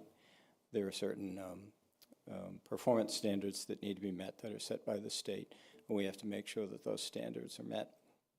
And lastly is an issue that came up that has to do with infrastructure that's receiving the water, the stormwater that's coming from the site and going onto Waverly Street. There were some issues there that came to light, both in our site walk and in our subsequent peer review, that we'll say the applicant has worked with us on all three of these, so we've made pretty significant progress. I don't know if anyone's had a chance to attend any of the meetings or watch any of the meetings, but they're getting a thorough vetting, and will continue to, as will the other two. If I may, Claudia, what's the response from the developer with regard to with the water runoff and the potential use of town piping to resolve that issue? Well, this is public record, so I guess I can elaborate on that. But as it comes off of the site northeasterly towards Waverly Street, towards Coky's garage, there's a storm drain there that connects to a subsequent storm drain that then goes into a culvert underneath Waverly Street and then drains down towards the railroad tracks. The condition of that pipe that connects the two storm drains and the condition of the culvert are, they're not in good shape. And we've brought that to their attention. And in the course of discussion, they have offered to replace the pipe. Oh, so they changed their opinion. Well, they changed it somewhere between the site walk and when we talked about it at the meeting, because we were going to raise the issue and they raised it voluntarily. Okay. We thought that even though it may be questionable whether it's directly jurisdictional for the Conservation Commission to talk about structural issues in the road, we thought that we would be derelict in approving something that was going to cause potential damage to the road and to the piping system. Right. And they knew that, they knew that we were going to raise that, and so they preemptively volunteered to replace the pipe. We still haven't finished that discussion yet, but we furthered the discussion on Monday evening. And Thank you. that has also been continued to the first week of March. And that's when the 10 to 60 project into play. will begin. Okay. Thank you. Carl, real quick, so you mentioned that it's state guidelines versus local guidelines. If someone wanted to go look at the state wetland guidelines that you're working under, where might they go, do you know? Well, yeah, the Wetlands Protection Act. If Okay. if they Googled the Wetlands, Massachusetts Wetlands Protection Act, it's all there. Okay, great.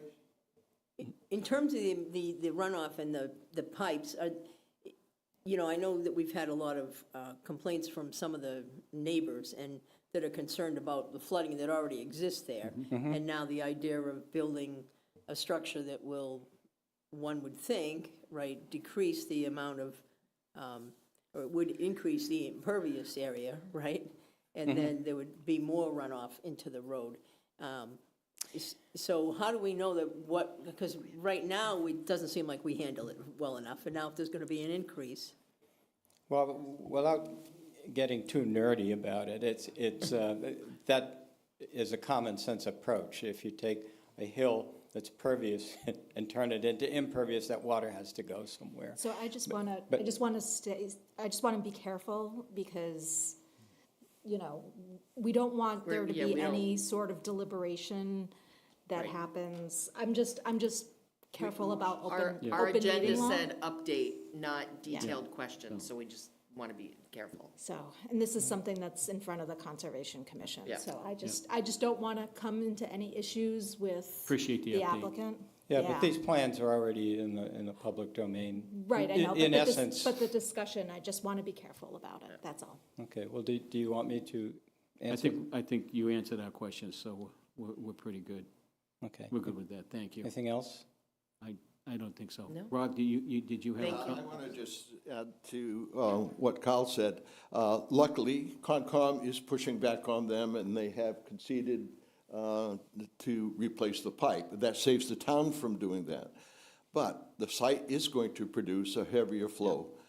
That culvert is aging. It probably could last a few more years, but with the reduced flow, we have to bring that up to the top of the priority list. Right. We could be talking $500,000. So stormwater is divided.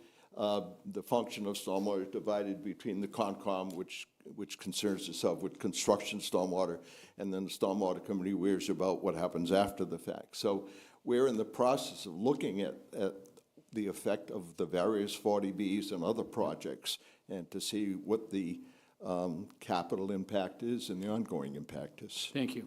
Thanks, Rob. Just a follow-up question, if you don't mind, Rob, because there's some new guidelines, right, in regards to culverts and what we're using for culverts and things like that, right? A stranger should ask. I wrote to Joe yesterday. Claudia came to our meeting last week. We've been waiting to sort of get the stormwater function back on a good even keel with after Evan left. We're ready to come forth and make a presentation to the board on the current status of stormwater, as well as the light at the end of the tunnel with the oncoming freight. There is a new contract, a new permit rather, coming from the EPA.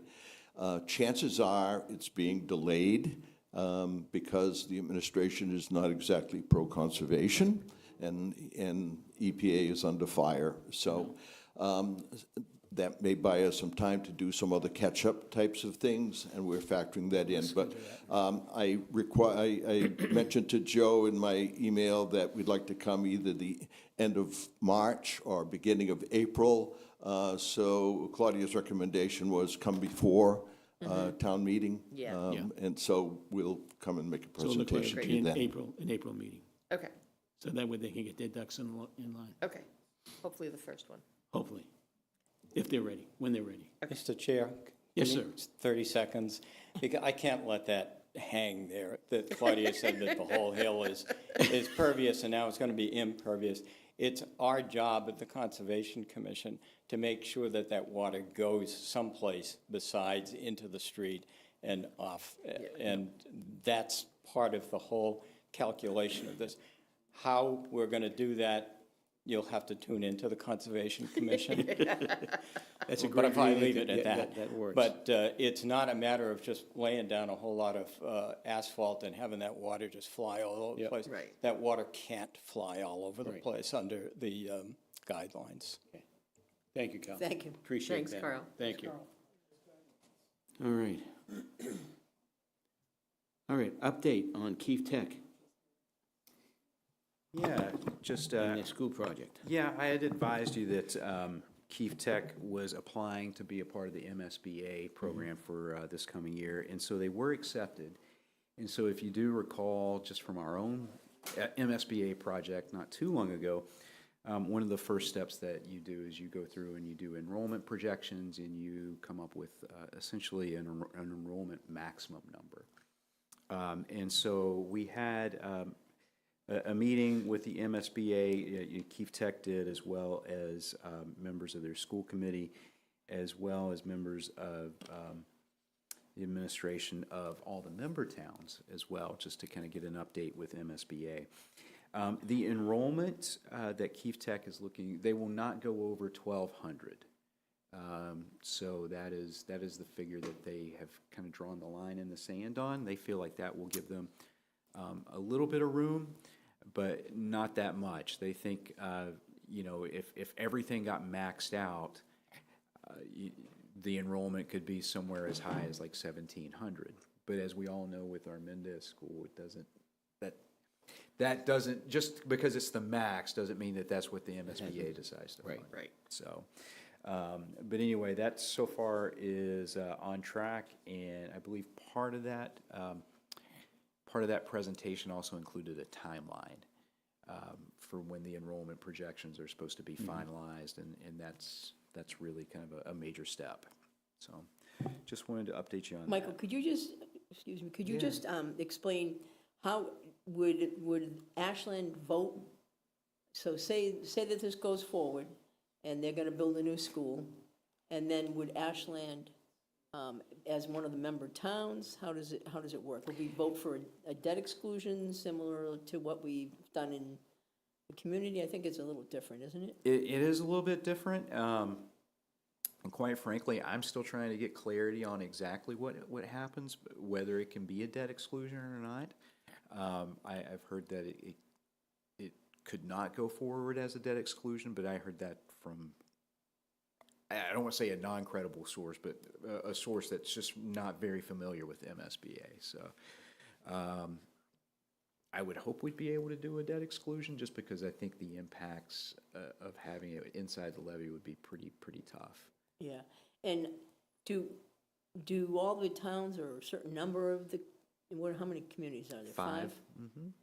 Would 3 out of the 5 towns have to vote in favor of it, or is there not that sort of choice? I believe all towns have to vote in favor of it.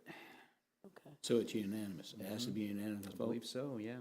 And if not, they don't. For vote. MSB, Is it- for capital projects, I know like on the operating budget, that's what we've started seeing happening around the state, some Is it communities are different for funding it. school building projects? I only ask because I thought I talked to someone at MMA, and maybe it wasn't a regional school, I forget, and their town didn't vote for it, but the other towns did, and they still had to go along with it. Interesting.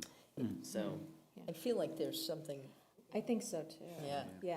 I feel Yeah. like The back when majority. we were building the high school, that Yeah, there was so conversation it'd be good to about how get an little update. power the member towns have. Member have to Yeah. towns.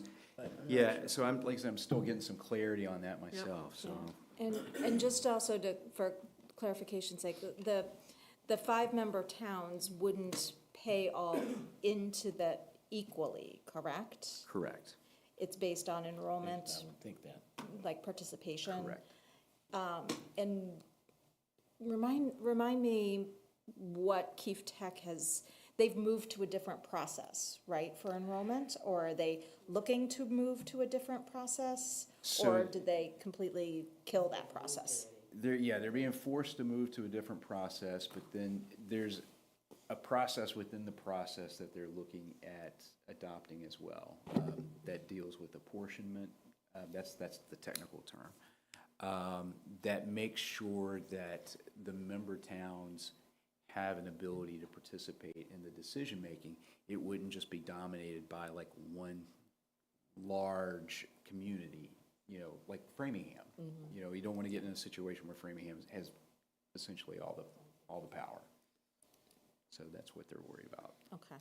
And does MSBA treat a regional school like this any differently than like an individual school project? Not that I'm aware of, not that I've seen so far. You know, MSBA process is really, really detailed. So I haven't seen anything that looks different, but that doesn't, I mean, I haven't gone that far through the flow chart, if you will. But it's something that we definitely need to keep an eye out on.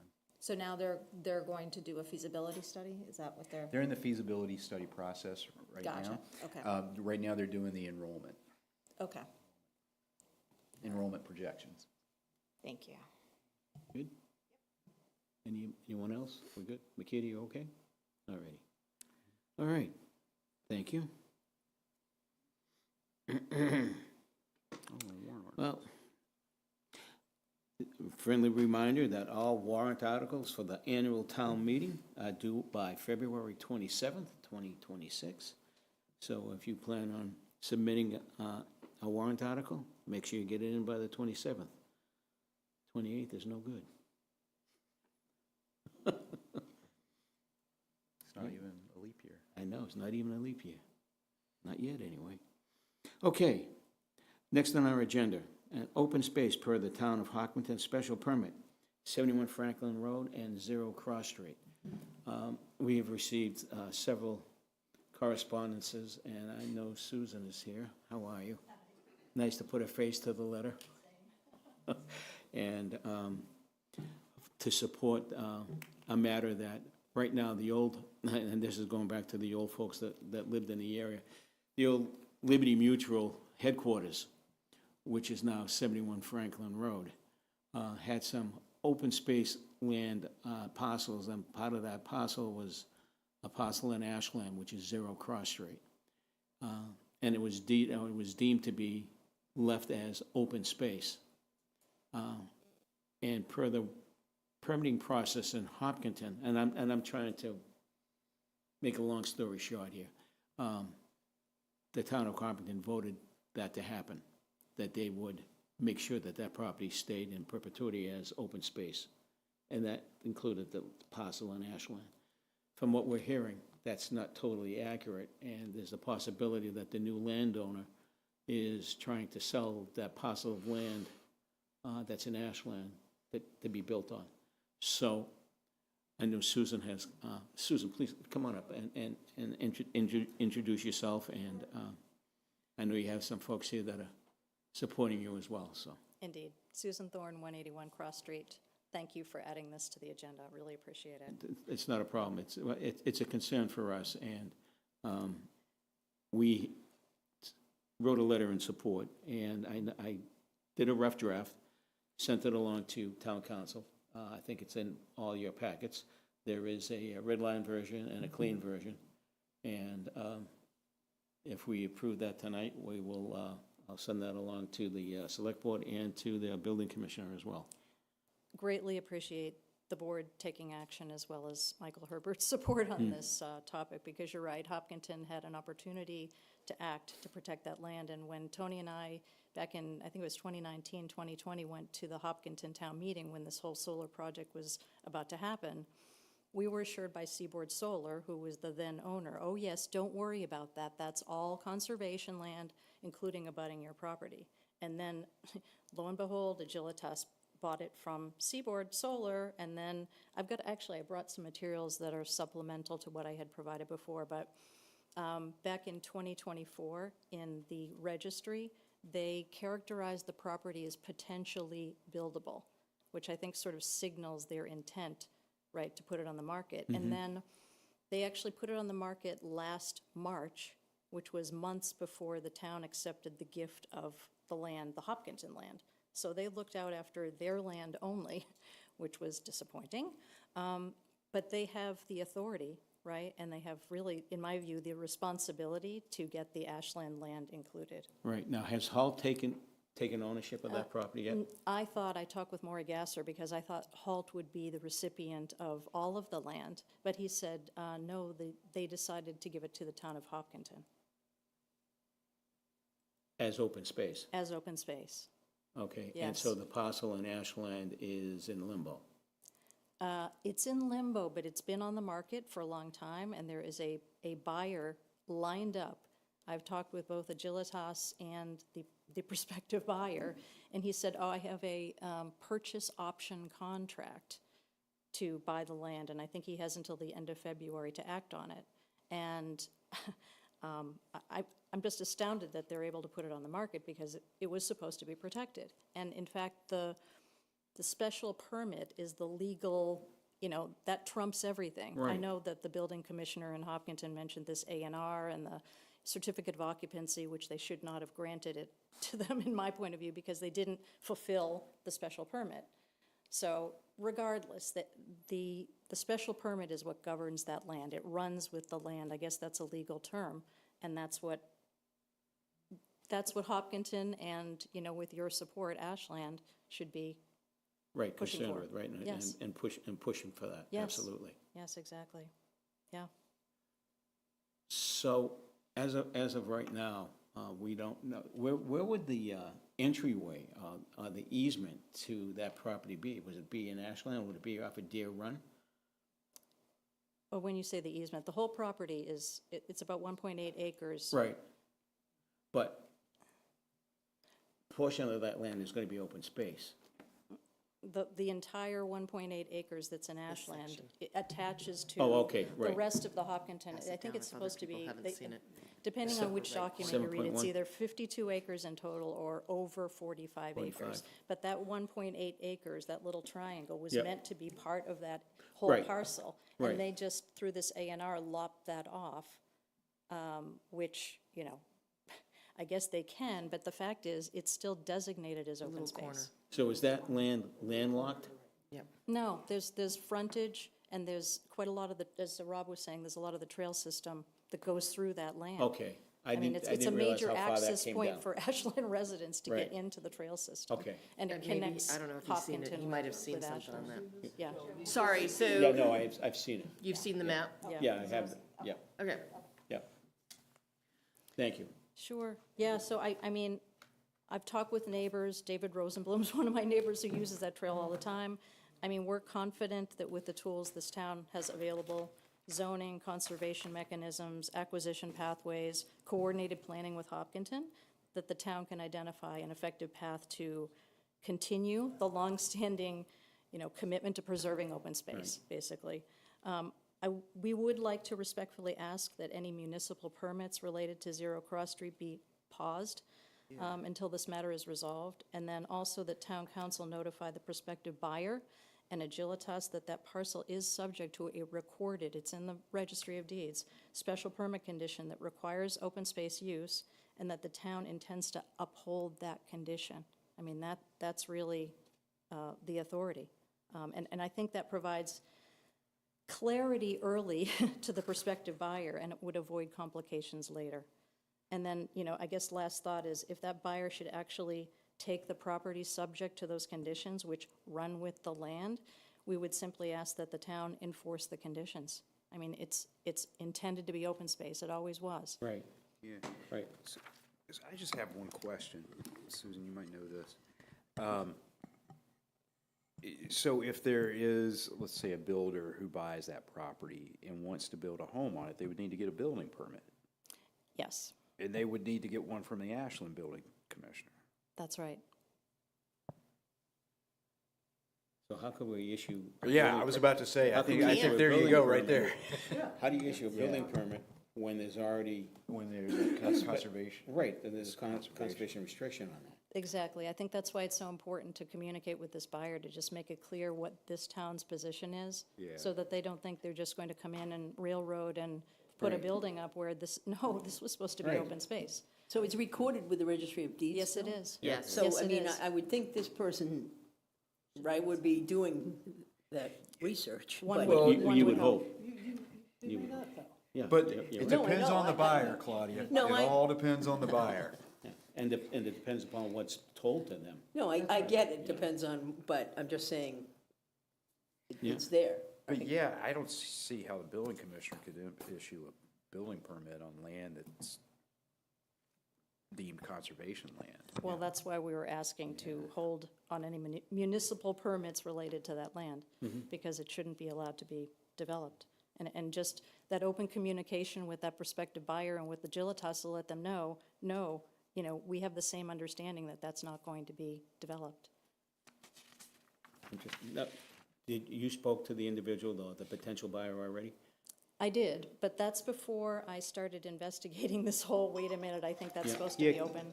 Could you, I'd be kind of curious to know who that person is, just in case we receive any correspondences or phone calls looking for something that, Dominic Venuto is his name, and JKJ Cross LLC is the entity that he's going by, and he's already come in front of the Conservation Commission about a wetlands delineation. I've seen spray paint on the street, red spray paint that was put out there indicating he's, you know, moving forward, planning to do something. So I think he needs to be level set in terms of what's going on Well, with would it be the property. appropriate for us to send some kind of a letter to him, Michael?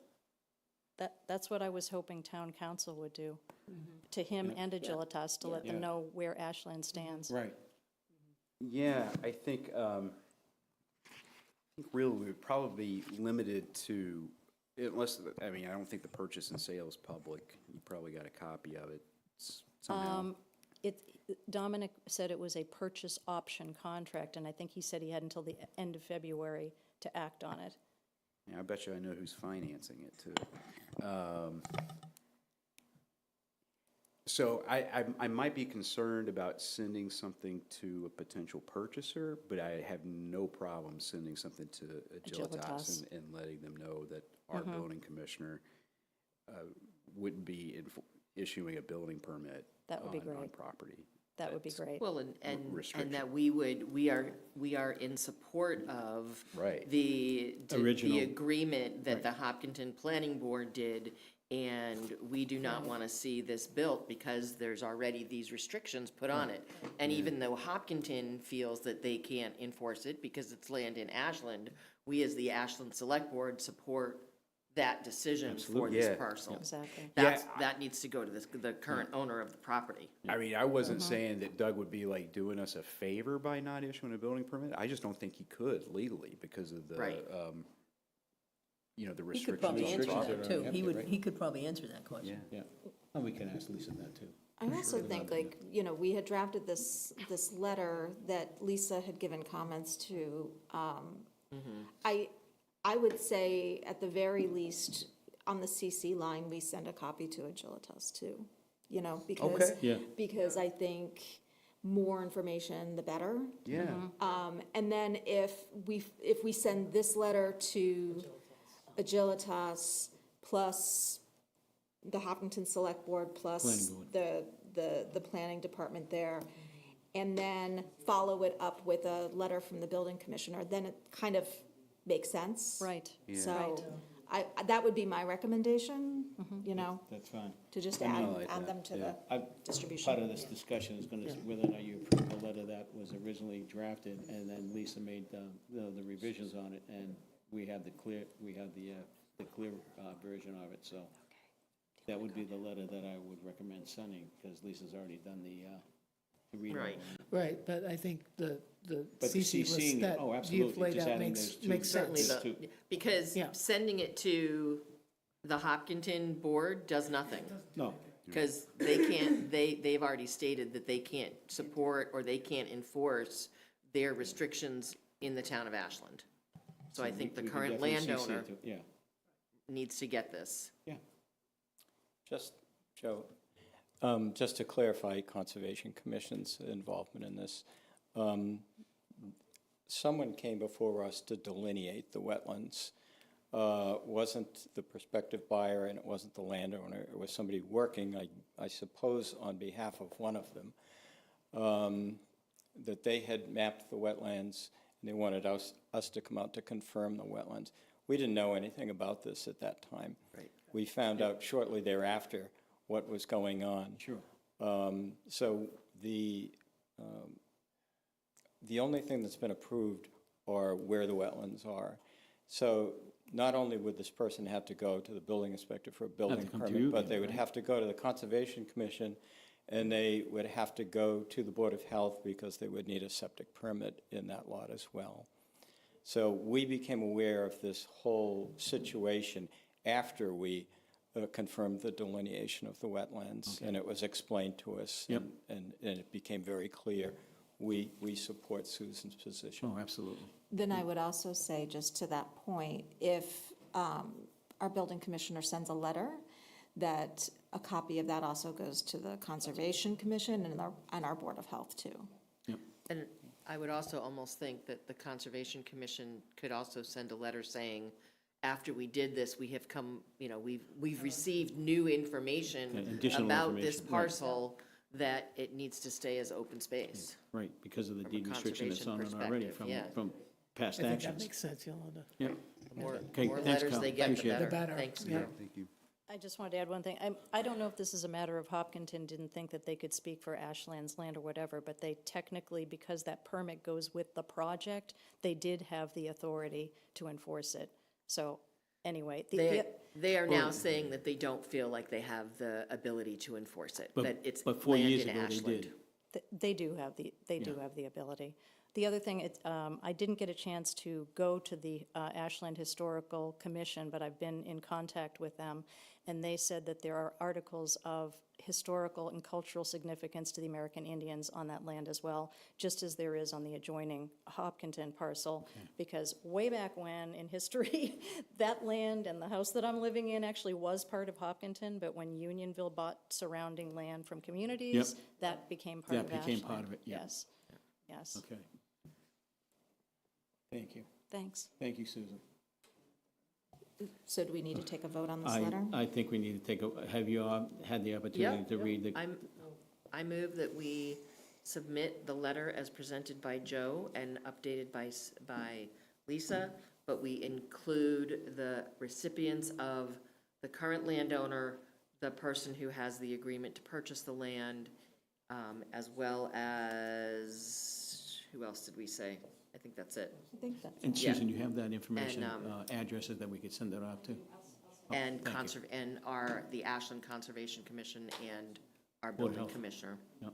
I'll should be second that. CC'd, Yep. And Board of Health. Board of Health, because they're gonna have to request a sewer permit. Yep. Okay. Is there a second? Second. Okay, all those in favor? Aye. That's 5-0. Okay, thank you. Okay. Oh. Yes, Roberta? Can I just ask a quick question? Who's that letter initially addressed to? I heard all the copies where It it's was going to go to. originally but- addressed to the director in Hopkinton, the Director of Municipal Inspections, but we're gonna send it to the current landowner and the people who have an agreement to purchase, as well as our boards here in town. Okay. In May of 2025, at their annual town meeting, they accepted the gift of the land, and they accepted the Hopkinton land to protect that, not the Ashland land. Right. But their open space chair is kind of checking into that, and they have a meeting tomorrow night that I'm planning to go to, because he seemed a little uncertain about whether they included Ashland, and it appears that they did not, but I'm wondering if he's going to want to be privy to the letter that, We'd You be guys more are than saying. happy to CC it to him as well. okay, I'll it's the give her- Open Space and Preservation Commission is what they're called Okay. over there. If you can shoot me an email with that info now. Okay. Good enough. And is that going to go out like real, Well, you I can- approved it I can get it out now, tomorrow. Goes out real We soon? can get it out tomorrow. We just voted on it and approved it. The letter's Okay. already written, and we just have to find the emails and send them off. Okay, great, thank you. You're welcome. Thank you very much. Thank you for bringing it to our attention too, by the way, Susan. This would have easily slipped through the cracks, you know. It's my pleasure. It's near me. It's a beautiful piece of forested Mhm. property. Again, Yep. lots of people in our neighborhood. Both Sure. Hopkinton and Ashland Yep. use those trails, and it just would be a crying shame. Yep. Candidly, a sin is what I told Lori Gasser from Hull to see that disappear. How funny, 3 or 4 years ago, it was, you know, they made that part of a project, and all the work was done, it was approved. Now, all of a sudden, they forgot all about their approvals. Well, it seems like Agilitas is trying to evade part of their responsibility. Yeah, well, you know, this goes back to the old fire truck that was always stolen back and forth. That's the rivalry, back and forth. You know, so now we're gonna be playing with land. We'll do the same thing. Right, Carl? From fire engines to You land. can't trust those stone throwers. All right, but thank you for bringing it to our attention. It definitely has been acted upon, so thank you. All righty. Thank you, and thank you for your assistance with the other matter. Speaking on it, we appreciate that. Thank you. Okay, Town Managers Report, MMA Conference. You guys remember that? Yeah. Okay, I just do, wanna I make sure. do, I do remember it very well. No, it was, Catherine is laughing. What? yeah. Yeah, I think, you know, it was a good conference. Brandy and Yolanda came. Makita, I don't know if you had a chance to go. I know you were I hoping did to. not. I was very, very sick. So that's, You're still lingering. yeah. The snow didn't Well, help the matter. You know, the sessions were pretty good this year. The venue, it's a little tough to navigate, but and there was a few less of my colleagues there, but We also had that snowstorm to contend with too. Did that affect that area at all? No? No, it wasn't that weekend, it was the weekend before. Oh, it was the weekend before, Or it that's was right. it was the Thursday, Friday, Saturday, it wasn't the Sunday. We Oh, were all Sunday home into by, Monday, we were all okay. home by Sunday. Okay. But you know, I will tell you, obviously, you know, there's the events, there's the programs, workshops, et cetera. But really the best benefit is kind of getting together with colleagues from around the state.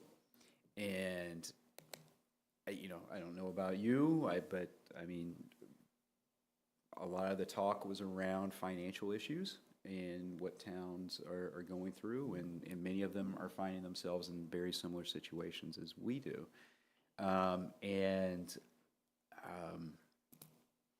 Yeah, the thing is 27 is one thing, but 28, looking a couple of years beyond, could be even a little bit worse from a state funding perspective. I think it all depends on what happens at the federal administration level and what money ends up flowing down and what money doesn't end up flowing down from the federal government. But yeah, so that was the MMA conference. Budget update. So it's been a couple weeks since we had the tri-board meeting. I feel like all systems are go. I feel like everybody's on the same page. We will have our general government budgets, so both of them, done in a couple of weeks.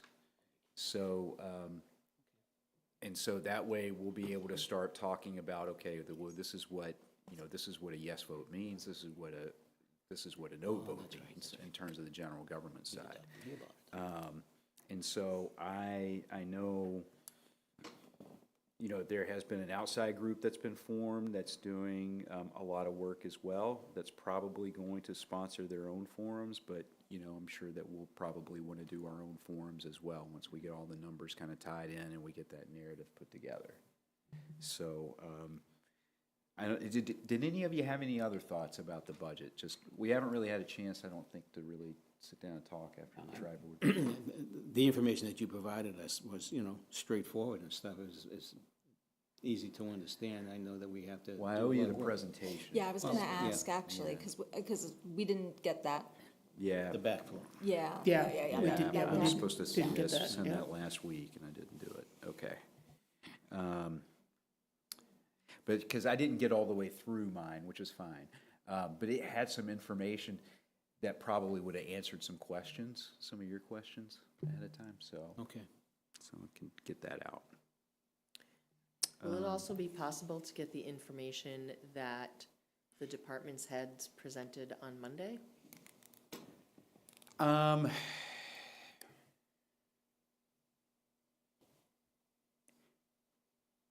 We can. Yeah, I mean, I think those are public documents, even though There were they're not no necess- names, there were no specific things really discussed in the meeting. So I think if we can take a look at that. Yeah, I wouldn't see any issue with that. Okay. That would be very helpful, actually, as long as there's no. I also, in regards to, Michael, you're talking about forums and things. And I understand, it might be a little more formalized, but what the budget, what the department heads presented, I almost feel like if we could ask, maybe not all of them, but the high-level department heads, public safety, the two chiefs, maybe Public Works, Public maybe the Works, senior Public center, that we do a forum and almost have it be possible question and, a possible presentation and then with questions for the public. Okay. Because one of the things, we're seeing a lot of good things happening. What's going on at the senior center, it's in support of the comprehensive plan. It's in support of what our community needs. But we've seen changes at the community center, right? We've increased staffing there because of needs in our community. And I think an ability for the public to ask questions about what that means and what the costs are and how it's impacting them would be very beneficial. And I think we could look at it at a forum, end of March, where we bring the department head, as I was listening on Monday, part of me said, you know what, it could be like, me, I always try to figure out what's the best way to make this available to the public. At the high school or at the middle school, in the theater, have them present their information and allow people to ask questions and, moderate and, things like that. I think, have it filmed or have it be shown live from WACA, or I just think that we want the public to understand what the needs are in a very informative and fact-filled way. And I think it's important to present it that way, in an informative, fact-filled way, and not the, oh my gosh, we're, falling off a cliff kind of thing, right? So Yeah. keep the emotion, and it's very emotional, and I know it's gonna be very emotional for a lot of people, either because they can afford it or they can't afford it, or what they're gonna possibly lose out, with what happens. But I think we need to give as much information in a fact-filled way as possible. Yeah, and so that's a good reminder. I don't think we finalized it yet, because we still have to check with the members of FinCom, but FinCom will be having their televised hearing on the we're hoping on February 26th. Okay. But we still have to poll all the FinCom members, make sure they can make it. Okay. So I'm sorry. First off, Yolanda, I think that's an incredible idea. I think it's going to provide even more transparency, and to be able to open that up and make sure that the public is given the opportunity to ask questions. And I think it's going to help for understanding and a better understanding of what's happening and what needs to be done in a more fact-based kind of setting, and give people the opportunity to ask the questions or even clear up some confusion about what we may be issuing. So I think that's a strong plan. For what specifically will be covered at the FinCom meeting coming up? So typically we do police, fire, DPW, and usually we do another department we rotate through. I'll have to see which one that is, but. Can we have any of their budget, can we have all of their budget discussions this year on camera? So that people can, and via Zoom, so people can sit and listen and hear the deliberation and? Yeah, I mean, I don't know if we could do, do all the departments at that meeting. No, I'm not saying Yeah. at that meeting, I'm saying that any meetings that the finance committee has this year related to the budget and their discussions with the departments, can they be put out on Zoom and filmed? Like, can we set that up, that they're here in this room so they can be made accessible to the public? I could certainly ask John that. I mean, I think, Good idea. I mean, I think we would want to make sure that all boards and committees are doing that too, you know? Right, I mean, ideally, but we know that we sometimes have two groups meeting at the same time, so they can't, I mean, I think now downstairs, though, they can go out via Zoom, right, downstairs? Or not? I don't believe we can downstairs. Oh, we're not set up in BC? I thought we were. I thought with the new equipment down there that we could go. We've got a via- lot of new equipment. I'm not sure if we could do Zoom though. I can think we certainly can do check. Zoom, but I don't know if we can do like a hybrid, Yeah. like a, I think Like, it's we don't have just a the Zoom cameras and meeting, it's stuff, just the yeah. owl, the owl. ones. Yeah, we do the owl. It's not There's the owl. interactive. It's not an Not interactive, interactive, okay. Well, with But the isn't the owl, owl it can be interactive? interactive. Yeah. We've but used. it's a regular Zoom, it's not like a broadcast. No, Yeah. I understand Yeah, yeah, that, and I'm not, I mean, if it's coming from downstairs, it can't be broadcast, right? It's not able to be out on cable. Right. But if we could do an interactive Zoom downstairs, right? I mean, one of the things that we always keep talking about is people like the hybrid. People like being able to Yeah. listen to our meetings and hear what's going on. And if we can look at that for, if all of our meetings for all of our boards and committees, right? Some of them are on Zoom because they don't even meet downstairs, right? They're all hybrid. But if someone's meeting in person, can we? But People I be think able to specifically, like being able to watch them when they yeah, can. Yeah, they- right, that's the other thing. But the also is, if we could schedule the finance meetings for I mean, I think the finance meetings, it would be good for them to be filmed and on WACA and via Zoom all the time, but. Well, the other option is like, if we can't get WACA downstairs, you can always record the Zoom and Oh, broadcast of course, it on that too. WACA. Right, And so right, that's that another too. thing we Yeah. could do. Yeah, I'd be happy to talk about it with John and Okay. see what he thinks. So on a related note, I know that you guys were working with the Collins Center on a report. Are we gonna have that in time for part of this discussion? Because I That would be think that good. that would be really important. We should, they did the final draft right of part one, right, Catherine? And part two, the public safety one is, I know I mean, they're it's been, what, a underway. year and a half that we've been waiting You're on right. this? We've been Actually, I waiting mean, for if it for a we while. can't get the report, we need an update on what's Right. happening, because we haven't seen And the anything. potential draft. Yeah, a draft or something. Yeah, so we have the final draft of phase one, and then late summer, they started their interviews on phase two, which is public safety. And so that is about 90% done. We're just working on the police side. We're finishing that piece up. So we should have that soon.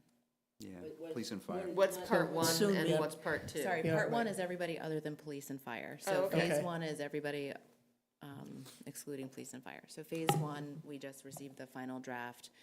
We have that, so we're going through that. It's 100 and, I don't even remember, it's a lot of pages. And phase two, like I said, we're 90% there. We just need to finish up the police portion, and then we should be done.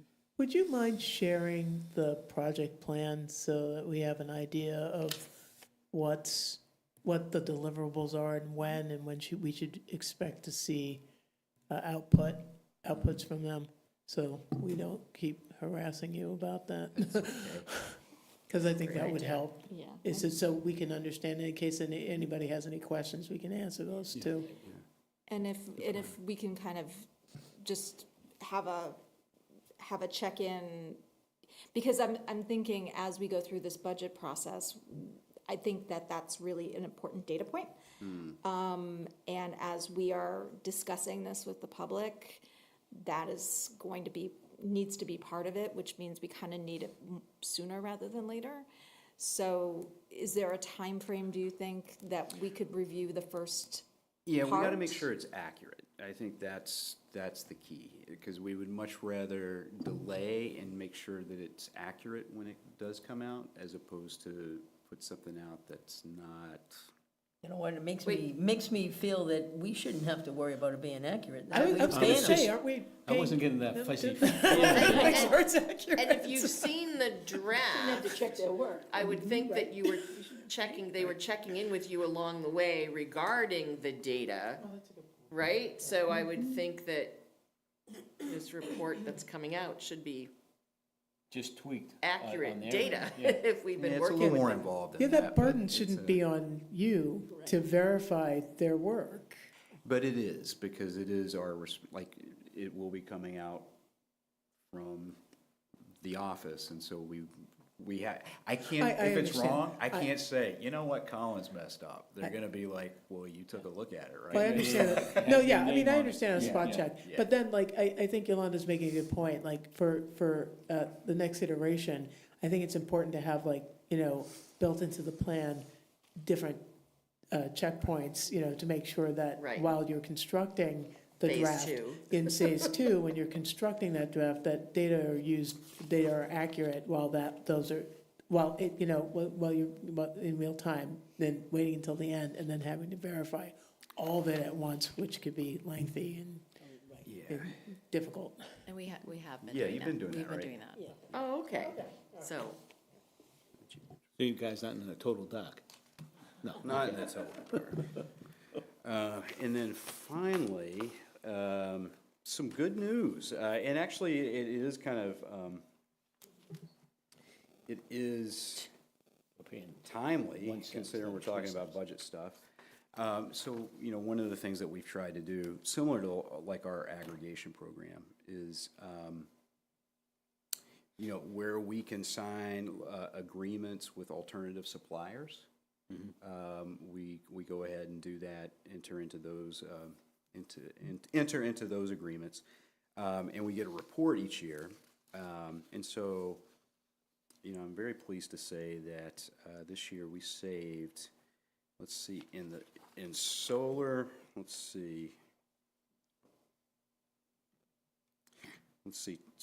excuse me, in electricity bills, we saved 143,000. And with gas, we saved 18,000. So not as much, but we still saved some. 18,000 is still better Yeah. than none. And this is for all town buildings? This is for most town buildings. Yeah. Okay. Yeah. Yeah. So I'd be curious what the new public safety building, what those figures were. it's a lot of electricity. Yeah. Because it's Right. it's geothermal. It's geothermal, right. To a certain extent. So we The good thing saved is- that compared to what did we do differently? Because we contracted with different suppliers, is that it? For this thing, not like the public safety building, well, that's. No, I'm that's talking separate, about yeah. this, yeah. Yeah, so we contracted with we'll go out to bid, and look at different terms and everything, and it's worked out well for us so far, so. And this is different than the rate that is set, so that homeowners also, we opt in automatically, or we can Yeah, find our that's own? the aggregation. Similar concept, you're going out to the market with a larger buying power to But that's hopefully. just for private, Correct, and this is just for our public buildings. correct. Okay, so yeah, a little bit of good news, and Somehow it's hard to feel good about utilities these days. I know. It's kind of like, okay, well, we're gonna give you a discount of $50 this month. This month. But then we're gonna Yeah. charge you But later. your supply fee went and up there might be an interest rate 10%. attached. Just like still my 600 grandpa, bucks. yeah, my grandpa would always say, you can't, I think I used this earlier, you can't cut the inch off the bottom of a blanket and tie it to the top and think you got a longer blanket. It just doesn't work that way. I've never heard that one. That's a new one on me. You haven't heard that? Well, No. you can always count on I'll have grandpa to for bring it some up at the stuff. Grumpy Old Men Club. But, so just last thing, I really have to give a shout out to our DPW. Oh my gosh. So we were talking a little bit just about how difficult this storm has been. Probably as much snow as we've seen back, in 2015, but the temperatures have stayed colder longer, Right, and it's so just they made haven't cleaning melted. up It a hasn't melted, lot right. tougher. So they have been going at it. you know, pretty much all week. So they've got, I believe, pretty much all the sidewalks cleared and everything done now, but. Just what they did, I think, I don't know if it was Sunday night or Monday night with downtown with removal of snow. When I came down in the morning, I was like, wow, they did a great job. They did. Yeah, Absolutely did. I stopped by again on Sunday at around noon, and they were just letting people go, and they've been on like 24 hours. Oh, yeah, it must have been Monday or Tuesday night. It was a couple of days in because they couldn't possibly have gotten to the sidewalks initially. Right, yeah. And even when I was out driving, I guess this was on, actually, yeah, well, I think it was Monday. And when I went from, you know, Ashland to Southborough, it was like somebody drew a line. It was- Yeah. Yeah. Oh, yeah. I will say that's something we don't skimp on is snow and ice. So, you know. As we heard. Ashland looks so the much other day. better than Boston. Boston is still a mess. Doesn't whistle. Boston is, even now, like, it is still a mess. I had to go pay for it, from the Pike, and I got off at the Austin Brighton, and you know how it's Yeah. usually 3 lanes there? There was 2.5. Oh, wow, from the snow? Like, from the snow, and I'm like, and this was a week after the storm. And I was there with a friend, and I go, I can't believe they haven't cleaned this, and she goes, well, who would take care of it? I'm like, Boston Public Works should be taking care. Yeah, Mass Highway. Mass Oh, Highway, Mass Highway, someone? Yeah, So, yeah. crazy. It's crazy. Yeah, no, but kudos to everybody at the DPW. You guys did an awesome job. Yeah, that's my report. I just wanted to end on that one. Thank you. give them Well, a big that was kudos. a good way to end it. You good? You good, Kat? Board reports. Board Oh, reports. well, I'm sorry, Catherine, do you have anything? You're good, huh? Okay, Yolanda, you're up. Couple things that I'd like to request that we have on our next agenda. I had already sent you an email You about did. it. I missed the deadline. I lost track of time, but just that people know. So I'd like us to put our comp plan discussion on, creating the committee. Yep. We haven't done that, and it's time that we create the implementation committee, I have commission. that, I have your 2 requests on my Okay. list. to And add. then on 9/26, I guess the planning board is requesting that we do a joint meeting with them to review the housing production plan, is what I've been told. Yeah, Jasmine has asked, and Tricia, on 9/26, that we join them to vote or review, and I'm seeing faces from. 226? I'm sorry, not 9/26, 2/26. Sorry, on February 26th, it's a Thursday night. You say the FinCom is gonna be February 26th? That's what we're looking at, yeah. Yeah. Okay, so planning board, I mean, it's their usual night, so. So they've asked that we join, right? It's the fourth I thought that- Thursday. Okay, then I might have the date wrong, because I thought we were looking at a Monday. but it Isn't could be wrong. FinCom usually Tuesday nights? Usually Tuesday, but we couldn't do that Tuesday. Oh, okay, anyway, so they're looking for us to join their meeting and to They look could at the join housing. ours. Look at the housing production and then vote the, and look at the plans for the comp plan implementation committee. And we should decide at our meeting, who's gonna be the select board representative for that. A couple other things, I was also at MMA, and it was a great event. It's always, to Michael's point, some of the sessions were good, and some of them, you go, okay. They coordinated things a little bit better this year. We didn't have to walk across to the hotel in the middle of the day to do the WeMo luncheon. It was held right there, so that was helpful. But they did a lot of, I mean, they always have overlapping sessions, but they added a new sort of conversation session that Michael got to lead for Metro West. It was the same time as the WeMo luncheon, so it was hard to, it's like, I'd already bought my tickets to WeMo, so anyway. Don't worry, you didn't miss much. You It was did. us. So I heard. was but- us. It was us But sitting around still, the table. but I think it's because it wasn't planned well, No, so. it was But- way off Yeah. in the Although we distance. were the coolest table over there. just Oh, so- okay, well, just that's good so- to know. That's just- good to know. Just to be clear. So a couple other things. Very true. I'm doing office hours, I think, with Brandy, for Saturday morning from 9 to 11 at the library. Tomorrow morning, there is a ribbon cutting at Talento. That's right. Yeah, at 8:30. I unfortunately can't do it. But to let people know, there's a new business being celebrated. And then next week, I'm going to be doing an in-person again. I don't get to do this very often. I'm a part of the Mass Municipal Association Executive Board, and they're having their in-person meeting in Boston, so I'm going to do that. And then go with them to the State House. I had the opportunity to do it in November as well, and so. And I think that's all I got. Thank you. Thank you. Thank you for what you do. Thank you. Makita. Thank you, Mr. Chair. Not much to report over the past, since we've passed met, as I have been struggling with an illness, but I am looking forward to office hours coming up. I'll be in the afternoon with, I think, Claudia on the 18th. So we'll be at Dulce de Leche from 3 to 5. And then again, in I think March 7th, I will be with you, Joe, at the library. So a lot of other things coming up. Oh, and I will, oh, well, I don't know. Well, I'll check my dates, but it might be you. I don't know. We'll see. You'll see some of us. You'll see one of us. You'll see two of us. That's all I really want to share for now, but looking forward to getting out to the community and listening to folks, especially about our upcoming budget situation. So, thanks. Thank you, Makita. Claudia. Thank you. I know, I hope we get some publicity, maybe put it in your newsletter, Michael, right? Yeah. Just because it would be nice if, It was in there last week. yeah, what's Yeah. it? I think it's gonna be. Just consistently. Yeah, that's Yeah. great. Yeah. Because we didn't have dates last week, did we? No, we did. Oh, I missed it. We had dates, we just didn't have the people associated Oh, with the dates. okay, that's what I meant, yeah. But Yeah, all right, yeah, no, okay, I see, yeah. Okay, I was Now like- we have people. I was like, I feel like I just signed up. You did. I was going to say, we missed them Julie, the already? cruise director, has put that out there. All right, thank you. And thank you for doing that. Thank you, Yes, Brandon. I'm going yes, to start very calling much. you Julie. No. But thank you. All right.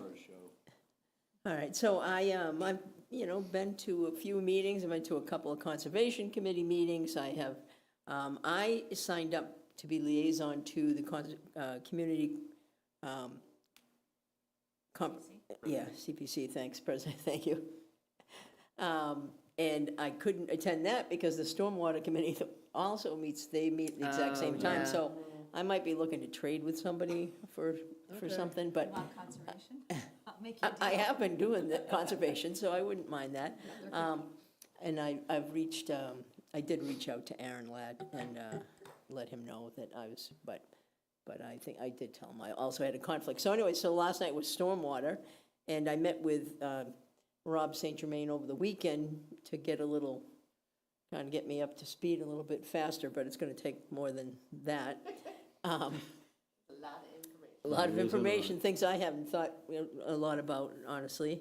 But it was very interesting, there was a lot of talk about, these are all state mandates. We're kind of living on our laurels at this point. The state hasn't released their new level of new permit, and that's going to happen sooner or later. We're working, I guess we're doing pretty well with our replacing our storm drains, but we still have a lot of work to do in that regard. And then, so that, that's, there's a lot more to it than I certainly realized, and there's a huge number associated with that work, right? And that's why it's so important the Conservation Commission, is working with these developers to make sure that they have some responsibility as they add to our stormwater. That was kind of, my point earlier. And then the other thing that was interesting and is important for our budget, and, I've certainly seen this happen in budgets, is that, so Doug Small, our DPW, he's in charge of stormwater. That's also something he. Part of his, yeah. Yeah, and so some of the stormwater, so the stormwater is, what kind of a fund is that, Michael? Enterprise. I'm sorry, Enterprise Fund.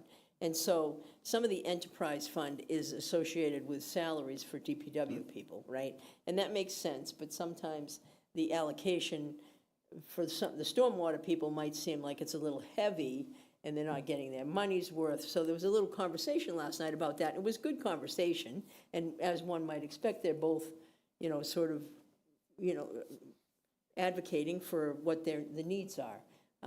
But I think it's something that we probably should take a look at, and because I think if we are really funding DPW in a way that, from our stormwater fund, then, that's probably not the best thing to do. We need to fund DPW from our general fund as it needs, right? But sometimes, obviously, you do things like that when things get tight and you kind of shift That's some of been the. like that, I can't tell you for how long. Sharing that enterprise fund like that, especially when it comes to salaries, because they're doing that work. Well, I mean, on you that. got to take a step back, right? Because stormwater is a fairly new fund. Yes. Right. 6 years. So as the work that they were doing shifted, then we started allocating. We didn't have it for a while, right? We were allocating either the general, or it was some of it was being allocated to sewer and water. Water, right. Right, so And that's now- been, that's been done for quite some time. I talked to Rob personally, but at the meeting last night, it was both Rob and Doug were there. Well, that's And good. so, the conversation from Rob is, we're paying 80% of this person's salary, and we're not getting 80% of this person's time, Benefits, right? right, yeah. And Doug. But Rob doesn't know about all the other things like the highway does that stormwater. Right. Well, that or could be a the piece other. of it, right? So that's the problem when you have volunteers who like take such an active interest. Like, Right. they don't know. And they're not, they can't. It's Right, just so right. much experience Yeah. and so much Well, stuff that goes into it. I think then it needs to be explained, right? Yeah. They need to understand what the Or we amount could of just let time. him do his work, let Doug, manage his budgets. No, I'm not suggesting we don't do that. I'm just saying, if the stormwater committee feels like, they're paying 80% of this person's salary, but this person's only giving them 20% of their time or something, I don't know. Yeah, but that- but is the 20% of the 7 highway guys that are going towards stormwater, was that made apparent last night? Yeah, yeah. I'm not sure what you're So asking. the 7 guys that we pay through highway. Yeah. That do stormwater work. Oh, like that are 1 day a 100% week. through highway. Yeah. Oh, okay, no, that wasn't brought up, really. Okay. Okay? They do so absolutely, and that was one of the things, because at one point Becca Solomon, who's very knowledgeable, and Yeah. she does a great job of managing everybody, and, she mentioned, I think it's Becca Navarro, that I think 25% of her salary is paid from stormwater. She doesn't do anything for stormwater, but Becca Solomon does, and maybe that there should be a shift, right? So I think it's something that just needs to be looked at, and certainly, I feel like Doug, I'm sure, and I think he needs to have what he needs to have to do what Yeah. they do in this community, right? But we just need to So, make sure that everybody I understands. think it's a That- great that's what it question, is. but I think we have to be careful because we're just doing board reports and Yes, we we're want to make talking- sure we don't get into too much detail and ask questions because. Yeah, well, I've I just really recently- meant it to be, that was a I've- conversation Yeah. that was had, and Okay. that's it, okay? That I thought it was interesting conversation. 25% of Becca's? I think it was. Okay. I might have that. Okay. Yeah, that's good. Thank you. Are you all set? Yeah, thanks. Thank you, Claudia. Brandy? So I was also at MMA and had lots of great conversations, lots of budget conversations. Budget has been on the minds of everyone. The governor released her budget, this past week? And I haven't had a chance to really look at it, but I don't know whether or not, it'll be interesting to see how that affects our budget once that gets through all the House and Senate. And Right, all we that stuff. won't have final numbers until July, so. So, but. If we're lucky. Still has to go to the House, it has to go to the Senate. And then Oh, have I the- mean, yeah, I mean, Yeah, the- so. it's quite a process. But, I know, it was funny because Governor Healy was at MMA and they talk about the support to communities, and, I do wish, and I know this is gonna be kind of just whatever, but I don't feel like they really are focused on all the top, like, getting the communities what they need. And I think that we had talked, MMA has talked about how kind of the system is broken, as far as how, like, unrestricted government aid gets passed down to So the formula communities. needs to be. At the Chapter 70 funding, like, it's all this shell game that doesn't really give communities what they need to be able to meet the needs of their residents. So it'll be interesting to see how that conversation evolves, because, you know, I mean, her remarks at MMA were just kind of and it's almost literally like not knowing exactly who your audience is in She some didn't even respects. talk about the budget. She didn't even talk about the report that the MMA came out with about the financial storm and some suggestions Yeah. as to what they can do. Yeah. They totally ignored it, which was. She said, she's like, oh, I know you guys are facing financial pressure, and that was about it. So what precisely was covered that would have been? Talked about like the grants, like one-stop grants, and you know what, I don't even, honestly, I did not take notes because Yeah, it wasn't as memorable as I had hoped it would have been, to put it that way. Thanks. But, so that was MMA, and, so as far as committee stuff goes, I'm gonna go to sustainability tomorrow, and I was at most of the Concom meeting this last Monday. They were talking about 61 Waverly. We had also received an invitation from Ryan Turncliffe Yeah. for Eagle Scout. for an Eagle Scout Court of Honor. Ryan had reached out to me, and I said, "Oh, send it to the select board," which he did. And then I like RSVP'd. I'm like, "Am I RSVPing for the whole entire select board?" Yeah, I called him on and he sent it individually. Okay, but I was like, "Oh, that wasn't what I expected to do." So I just wanted to let you know. Randy's going. Yeah. Well, I know at least two of us are going, so I don't know about the others, but yeah. So that's on Sunday, March 15th, I believe. So, if anybody wants to be my plus one, just let me know and I'll change the Evite. I'm hoping to be your plus one. Okay. And then I have Joe as my plus one too. That's right. So we, you know, so congratulations to Austin Turncliffe, who's going to be That's very receiving cool. his Court of Honor. And other than that, we'll be at the library this Saturday, 9 to 11. Come bring your questions, come bring your budget questions, come bring your Concerns, issues. any concerns that you have. We're gonna be Kudos. we're gonna be there along with where the book sale is gonna be, so downstairs. Yep. And You can be in an alcove, somewhere, somewhere in that wherever area. they put us. Yeah. Yeah, the library folks are really good they're very supportive of us hiding there in the wintertime, so it's true. And I think that's all I have for now, so, yeah, that's about it. Good. Thank you. Thank you. Thank you for the updates. My meeting with the students that are involved with the no nicotine-free generation, I'll be meeting with them on the 10th, next week at 3 to 4 o'clock, and up at the high school conference room. I had to cancel my previous meeting with them, but definitely meeting with them next week on that. I met with the Affordable Housing Trust. There'll be a presentation and a sit-down discussion with Beth Reynolds regarding the Olive Street property and the potential project with Affordable Housing Trust and Habitat for Humanity. Unfortunately, I won't be there. I'll be out of state. So hopefully, I'll try to hook up on Zoom if I remember that it's there and I'm not lavishing in a pool or whatever.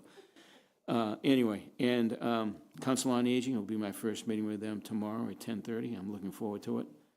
And go Pats. Go Pats. Stay safe, and if you have senior citizens that live around you, please check on them. I know it's been very, very cold. If we have another cold snap, which they're talking about again, do we have warming centers for folks if need be? Yeah, we're working with the emergency, Keith. Yeah, okay. To figure that out. All right. I just want to make sure we have some sort of plan available and ready for it to go. Hot pockets. Yeah, hot pockets, yeah. So with that, stay safe, everybody, and I won't see you folks. So happy Valentine's Day to you ladies. Valentine's It'll Day. be coming up. Get you a I'll Valentine. be away. And I'll entertain a motion to adjourn. So moved. Second. All those in favor? Aye. See you in Thank 2 you very much. weeks. Good night, everybody, and stay warm.